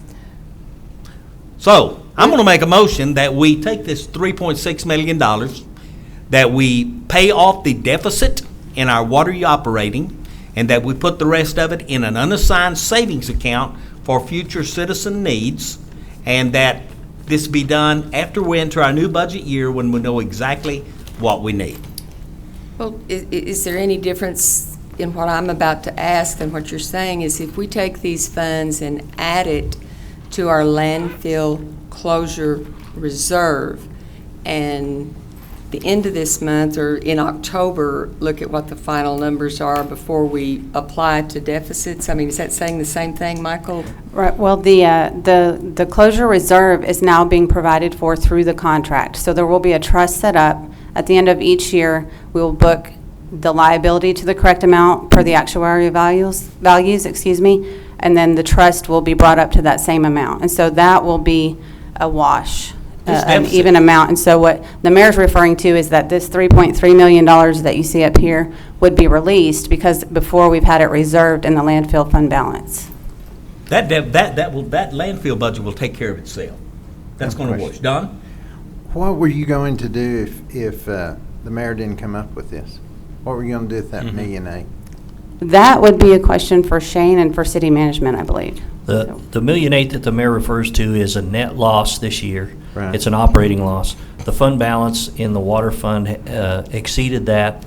So what you would be seeing is a significant reduction in the fund balance in the water fund. And that would be one of the things we'd be talking about as we consider what rates should be, what revenues should be. Should we be selling water or conserving water? All of that has an impact on that fund. All of that ultimately impacts that fund balance. So, and don't we have a study on that now? Council approved the concept of the study, and I believe the utilities folks are have received proposals. We have. But that's as far. You're on that committee? I am on that committee, yes. Why don't you tell us where you're at on that? We have set up a meeting to review the proposals for next week. So. Well, and where I'm headed, this rabbit that I'm chasing is, if we can come up with something different, maybe we could have the whole 3.2 instead of taking $1.8 million out of it somewhere down the line, is what I was looking at. Another solution for the water fund? I'm sorry, I misunderstood your previous question, so. For the water fund, for the $1.8 million deficit in the water fund, okay. Ultimately, it's a good thing to have this money and try to decide what to do with it. And so I think from the staff's perspective, we'd like to get through year end. We'd like to make sure that the trust gets set up so that liability is covered. We'd like to like the dust to somewhat settle on those revenues and expenditures, so we've got a better idea exactly where we end up. In the water fund, we should be selling tons of water this time of year. However, we haven't had that many days over 100, and we've had a little bit of rain, and so we may not have as much recovery this time of year as we'd hope financially in the water fund. But I'm sure we're going to end up with some kind of a net loss in the water fund. Staff did work hard Shane and Patrick worked very hard to negotiate a positive deal, and it does create some resource, whether that stays in the landfill fund for future needs there or is used in the general fund or some other fund for other citizen needs. It's a good discussion to have because we're talking about resources we have rather than how are we going to fund something. I just know that somebody's going to have to pay for that deficit. And we can either go back and charge everyone in the city that we asked to conserve. Mayor, excuse me, and I was going to say, I like the concept, I like the idea. I'm going to second your motion, and if we have to wait a couple of months to see how everything pans out, that's fine. Yeah. If we have to change our idea at the end, so be it. But right now, that's a very good concept to move forward on. So I'm going to second that and see where that ends up at the end of the year. I don't want our citizens to have to pay for it. And this is money that takes care of. Rodney? Let's put this in the layman's terms. We got $1.8 million that we're deficit on. How much money is in that fund right now? What do you mean, how much money? The fund balance. What's the fund balance? We're not Okay. negative $1.8 million. I mean, That's it's just correct. down. I think the fund balance is just right over $1 million right now. So I think it's $1,067,000, somewhere around there. So there's money in there. It's just 1.8 million lower than where it should be at. That's correct. So I want to make sure that the public understands this, because there are some people that are out there that are thinking that there's $10, $15 million in this account, whatever, And just because we're down this one year, we should be able to fall back on what's left in there. Well, in reality, there's about $1 million or less in there, Right. correct? That's correct. Okay. That's right. With an operating budget of 23 million, so. Right. I mean, it's scary low. It's that low. we would take it down that far. And if we have to pull money out of the capital improvements part of the water to make up this deficit, then we're shooting ourselves in the foot there. So this deficit has to be made up. And this is the perfect way to make it up. It is money that our citizens don't have to pay, and it helps everyone in our city. Tina, is that 1,067,000 you just mentioned, is that less than we had? I mean, the 1,000,008, I know we're in the deficit. Is that the difference between what we have now and we had last year? Or what is the difference? The beginning fund balance in that fund for this year was about 3.1 million. Okay. So it is down.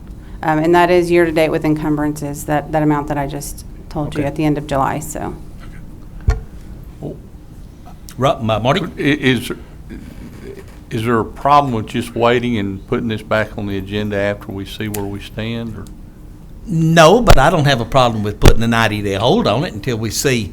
I'd like to get it approved. I'd like to get this money earmarked so that the citizens know that we are conscious that there is a deficit, and we're conscious that we have a way to pay it off, and that we're not going to be going to them to pick up this $1.8 million.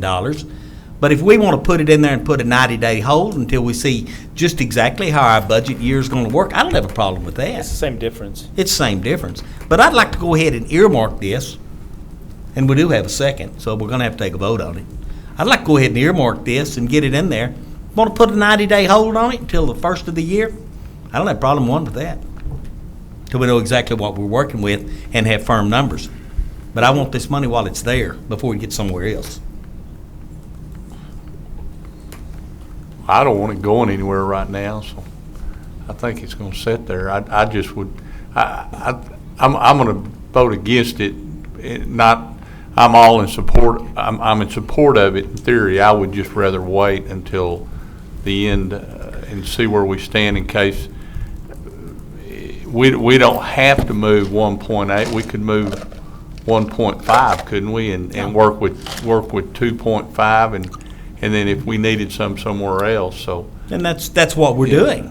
It's just we're moving the 3.6 to a fund that would take care, earmarked for the water operating deficit, and the rest of it's sitting there for a citizen need. So, whether we do it today or whether we do it in. It'd have to be two funds. Well, Yes. actually. Yes, it would have to be two funds. An unassigned savings and to pay off the water deficit. Yeah, you couldn't do that. Yeah. And our action today will be to direct staff to bring that back in November for Right. for Is that- consideration. But to put staff on notice that you do have an intended use for that. Yeah. I want it earmarked. We Further can- counsel? We can track that. We'll keep an eye on it. I'm kind of with Marty on this. I'm kind of nervous about this. It seems like it's the cart before the horse type situation where I definitely want us to pay so that the citizens don't have to pick up the tab on the water. Because they did do what Yes, I they asked did. them and what all of us have asked them to do is conserve water, and therefore we're not selling water. But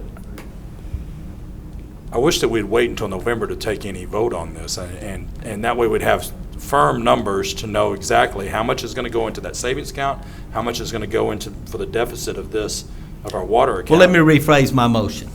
I would like to take the $3.6 million, and I would like to apply whatever is necessary at the first of the year to take care of the operating deficit in the water department, operating budget, and put the rest of it in an unassigned savings account for citizen needs. Will you redo your second? I'll pull my first second and second. That way, we're not using dollars. Okay. We're just earmarking the money. Okay. And my main thing is getting rid of that deficit, man. Yes. When we have the money there, let's wipe the slate I don't clean want and start all over. I don't want to take a chance on losing this. Right. These are our And citizens. we do. We always lose. And we could lose it if we don't earmark it. That's why I wanted earmarked. But I'll take the money, the amounts out, and just say, let's use it for these purposes. Is that better, Rodney? Yes, sir. Okay. Any further counsel? Turner?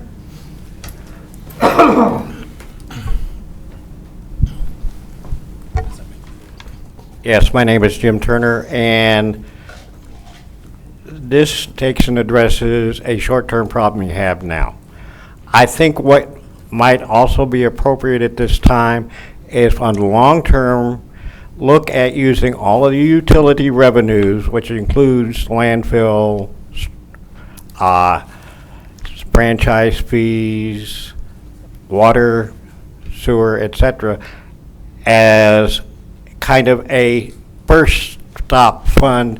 If there's a shortfall in water, for example, if they have a profit, a really good year in landfill waste disposal, use that to support the other utilities. Have the utilities kind of grouped together as, if there's a utility problem, we look at all the utility revenue before we have a rate increase.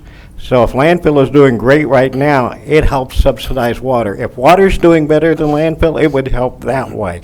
And pool that together when you're looking at these rate structures, because they all come on the same bill to the ratepayer. And it gives you some flexibility and it gives you some stability you don't have, especially if you can have that continuing revenue helping to pay for infrastructure. And a lot of them have common infrastructure.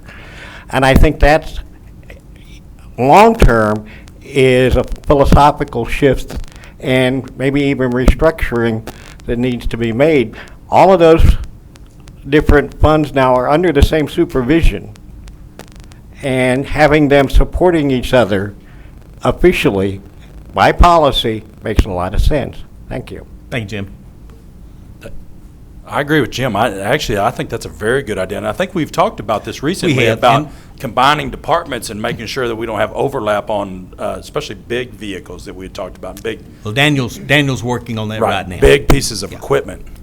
And I might add that we put this in this fund, it takes 4 votes to move it. Right. So if the council finds something they want to, Yeah. the money is there, it's an unassigned money, it takes 4 votes to use it, so Can it's I not just lost. make Yes, one ma'am. one point here? The combination of the negative $2.3 million in the landfill fund and the deficit of $1.8 million in the water fund exceeds the $3.6 million, so we still would need to look at other options to do both of those things. So that's why we thought it might be better to come back after year end to kind of see where everything falls. So, Well, there's already a motion and a second on the floor, so Okay. we need to handle this today. Okay. I'd like to earmark the money. And then if we find out in 3 months' time that it's not going to work, Figure then out. we can amend it. We amend our budget, a dozen times a year. So if we see that there's a problem, then we'll amend it. But I'd like to earmark this 3.6 while we have the opportunity. No. okay. We're not putting a dollar amount on it, right? No. Don't put, your last motion did not have a dollar amount, No, correct? it just used Because 3 then when it does come back and we don't have that money. Then we've got to figure we- out how we to ain't got no allocate money it then. then. So, okay. I'm just saying $3.6 million is a total, but I'm not splitting it out. Okay. Well, in order to reserve a portion of fund balance or to create a rainy day fund, there's a specific procedure Right. that I think Tina needs to lead us through. Right. And so I think if this passes, staff will interpret this as direction at that November meeting to be prepared to walk us through those kinds of things. Would that November, be all right? December. All right. After we're into the budget and we know what we've got. If there's some left. Well, each April and November, we have an ordinance on the books that requires staff to look at the fund balance in the water fund and to consider whether the rates, the revenue generated warrants or has created the situation where we can provide a rebate to ratepayers. Right. We're going to do that in November anyway. We'll be discussing good the time to results do of this. operations, the net income or the net loss. That'd be the perfect time to discuss this opportunity. So if this passes, we're interpreting this as be ready to discuss this in November when you talk about the water fund balance. And we have some firm figures. Okay. Yes, sir. Any further comment? I'm going to call for the vote. All in favor of putting this $3.6 million into a fund that would be an unassigned savings and to pay the water deficit, please say aye. Aye. Let's see some hands. Well, that's all Everybody. of us. Wow. 6-0 vote on that. Thank you. Thank you. Now make it work, Tina. I thought we were riding a dead horse. Come back and see us in November. All right, we are now to number 29, which is consideration of additional holidays for FY 214-215. Any action connected thereto? Ms. Marley? Good afternoon, Mayor and Council, City Manager. If you recall, last year I came before you in September to discuss holidays. Daniel had asked that we start releasing our holidays on a fiscal year basis as opposed to a calendar year basis. So this year, as I prepared putting the holidays on the calendar, I determined in the month of December that Christmas Eve and Christmas Day fall on a Wednesday and a Thursday, and then the following week our New Year's holiday falls on a Thursday. So I was approached to see if council would consider adding an additional holiday for those 2 days. When I got that request, I went ahead and called the Tom Green County to see what they do. And although they have 13 holidays a year and we have 11, they are adding 2 holidays this year to incorporate those 2 Fridays in addition to their 13 holidays. So I'm here before you today to ask consideration for granting those 2 extra holidays. When we talked about holidays a couple of years ago, I did describe to you that there is no additional cost in salaries for adding holidays. We pay the employee when they're here, or if they're off on holiday, it's the same amount. What we do lose is the productivity for those days off. And I would probably tell you that those 2 weeks, it's probably going to be pretty much a skeleton crew anyway through the holidays. So I'm only here today to ask for your consideration. I don't expect there'll be a lot get done on Productivity Friday, the anyway. 26th of December anyway. Who wants to take this one? My only problem is, why didn't you do that when I was working? Because I was always bad. Yeah. I'll make the motion to approve this item as presented. I'll second it. I think those folks have earned it. Productivity level is going to be low They're anyway. not going to do anything anyway. I wouldn't. Do have a motion that we just add these 2 holidays, which will be a Friday, the 26th of December, and a Friday, the 31st of Second of January. Second, yes. Okay, has motion's been made, it's been seconded. Do I have further discussion? Well, I would like to say I hope if they're here, they're productive, okay? Sure. They should be, so. Absolutely. Actually, Okay. It's just there's few of them here. Yes, okay. They are But great they are days. productive. The ones that are here are very productive. yeah. Thank you. They are great days to work because the phone doesn't ring. You can actually get things done. Okay. Public comment on this item. Call for the vote. All in favor say aye. Aye. Opposed, nay. Put a 6-0 on that. Thank you very much. Thank you, Lisa. All right, Nobody. number 30 is report on the status of the City of San Angelo Development Cooperation Review for contract compliance requested by Councilmember Farmer. Roland, you are not Roland Pena. No, sir, I'm still not. Okay. Take off, sir. Well, Bob Schneeman, can I just say Economic something? Development Director. Sure, I had you asked set for it off. this, and I heard some rumors that Councilman Farmer's on a headhunting mission by requesting this, and I want to make it clear, no, I'm not. I think it's very, very important that we watch the half-cent sales tax and how we're spending, and as long as we are in compliance with the contracts. I am fully aware, because I do serve on the audit committee, that it is in process. I do know the status and additional information that has been requested by an outside audit firm, Armstrong Backus, on this, and I'm very satisfied with the work that is progressing. I simply ask for this because we have lost a lot of key people in that department. We've lost a lot of assistants in that department, and we've only had 1, maybe 1.5 persons for so long working in that department, and we've also moved locations, and things get mislocated, and I wanted the opportunity for all files to be complete and for us to do due diligence, that it's all like it's supposed to be if we had a state audit. I am satisfied that that is happening, and I am satisfied that we more than likely will be having a completed report by the end of November or December. I'm certain of that. So I'm pleased with what I have seen so far, that it is in progress. I think you've just done it for me. Okay. No, we will actually have a draft letter next week, according to the auditors. I spoke to them this morning. We had one piece of information that was still outstanding that we're still working with one of the companies on, and that's basically getting financials, annual financials from Glazers. We have no reason to believe that there's any problem there. It's just that we have to go through their legal department to get those, and I haven't been able to touch base with their attorney. So we've just missed each other a couple times, but I don't see that being a for public interest, I have no reasons or suspicions of anything awry. I simply want to make sure that we are in compliance should we have a state audit and that we have exercised the due diligence.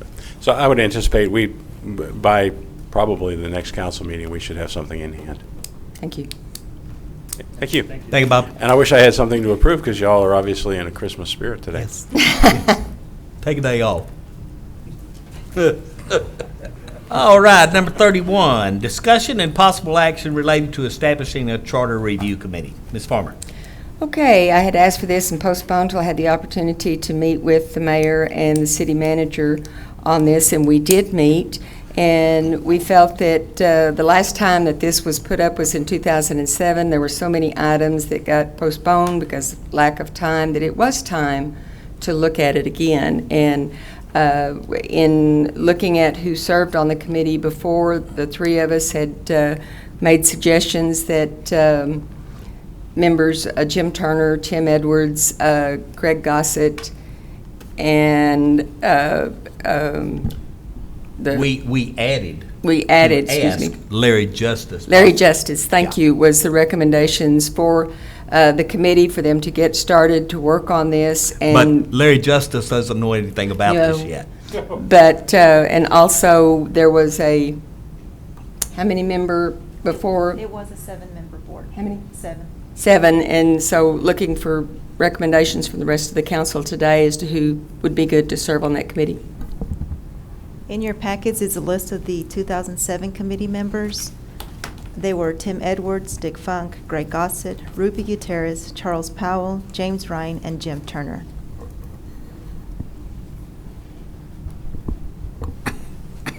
Look like we have one more out here. Candy, yes. you on that, Candy? Oh, okay, I see. Well, and also, before Ms. Grindstaff left, she had requested if she could throw a name in the pot of John Mark Hogue. So we need one more suggestion from council. I'm going to nominate Jim Turner for mine. Well, yeah, that's, Jim Turner, Tim Edwards are the nominees. But have you talked to Tim? Yes. You have talked to him to serve again? And talked to Greg Gossett, yes. And that was 4. Now we have Candy, that's 5, and Mr.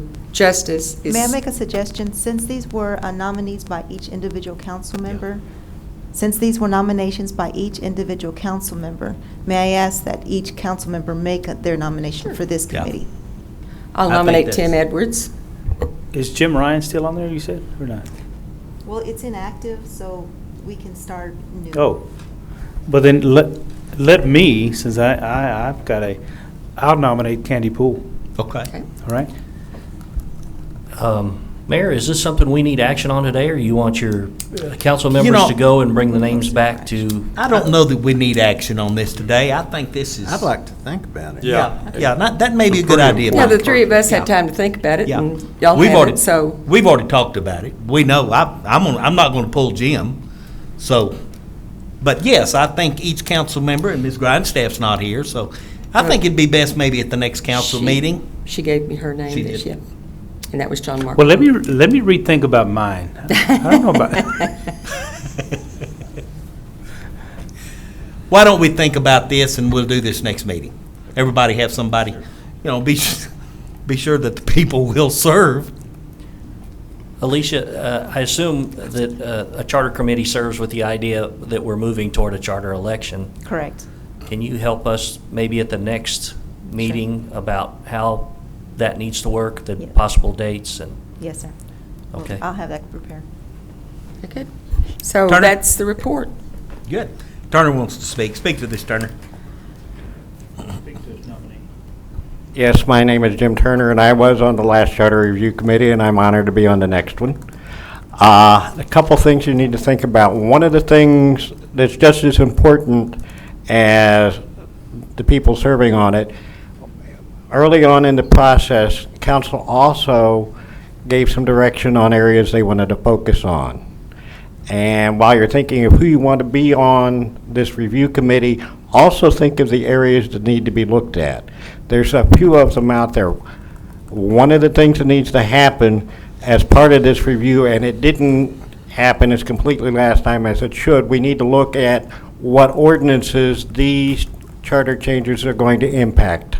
For example, we eliminated the Board of City Development in the last charter election, but it's still in ordinance, so technically we still have it, even though we haven't done anything with it since we had the Chamber of Commerce, basically.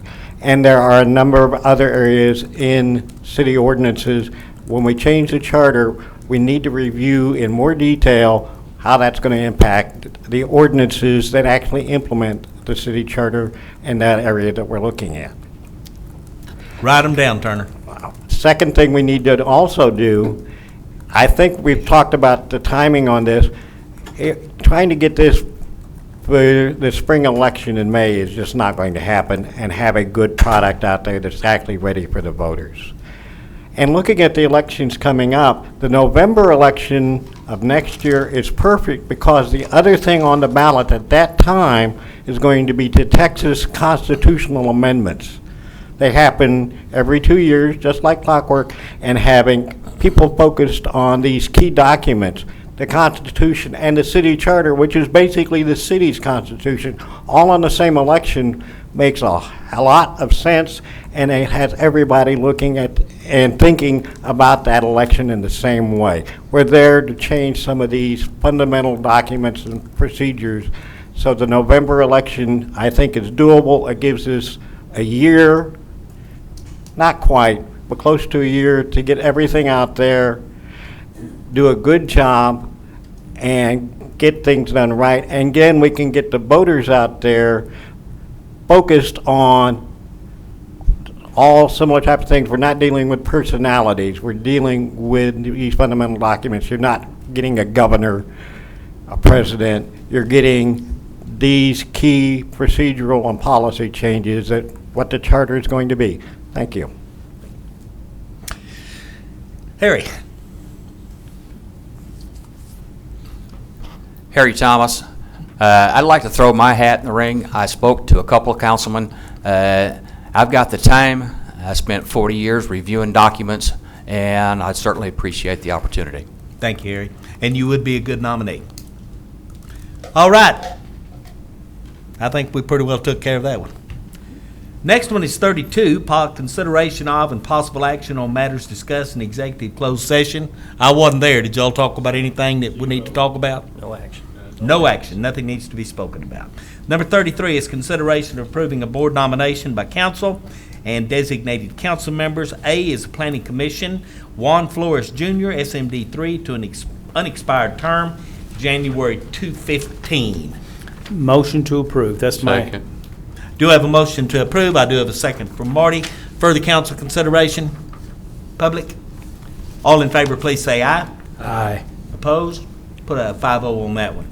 Next one is consideration of nominating Charlotte Farmer to the Ports to Plains Advisory Board, replacing Mayor Morrison. And this is my request. I would like to nominate Charlotte to be on the Ports to Plains Board. She's familiar with Ports to Plains. She's familiar with what they're doing. This is an extremely important board because San Angelo is a very important member of the Ports to Plains, and Ports to Plains is the reason we have the Super One from here to Sonora and the loop around 306. We've got a lot of money out of Ports to Plains, and I am leaving the board. I have another board I want to serve on that I'm working toward, and I will make the motion that Charlotte Farmer replace me on the Ports to Plains board. I'm going to second that motion. I believe Charlotte would be an excellent candidate to fit that role. She's been there, done that, so I think that'll be just fine with Very good. this Further council council? member. Public? All in favor, please say aye. Aye. Put a 5-0 on that one. Announcements of consideration of future agendas we've already done. Consideration of canceling the October 7, 2014 City Council meeting. I will not be here October 7. You will you be here, Marty? No. Will you be here, Mr. Fleming? No. I would suggest that we just eliminate the October 7 meeting, and we meet again on the 21st of October.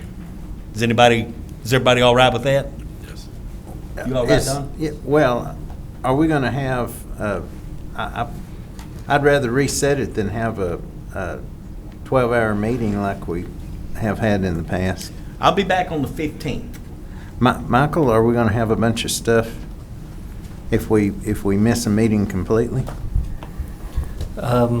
Maybe Alicia should answer. She polled staff on. Right, at this point, staff did not present any items. With the exception of today's second hearings from the planning department, that's what I have so far. And of course, the request that you had earlier for future agenda items, I'll have to see how those fare for that meeting. But right now, there are not very many items. Okay. And we're That's through great with the then. budget. Yeah. The budget is over. That's what takes a lot of our time. I think that's good. Good deal. So you're saying we don't need a first meeting in October? There is not a time-sensitive pending issue required before the 21st. Okay. Okay. And if we should happen to have a second one, I guess we could have one on the 28th. That'd be the next Tuesday, if we had to have two. Yes, Okay. if we need it. But we will not have a quorum on the 7th, so. Awesome. Okay. All right. That means that we have only one thing left. Move to adjourn. Second. All in favor, say aye. This meeting is over. 1:47.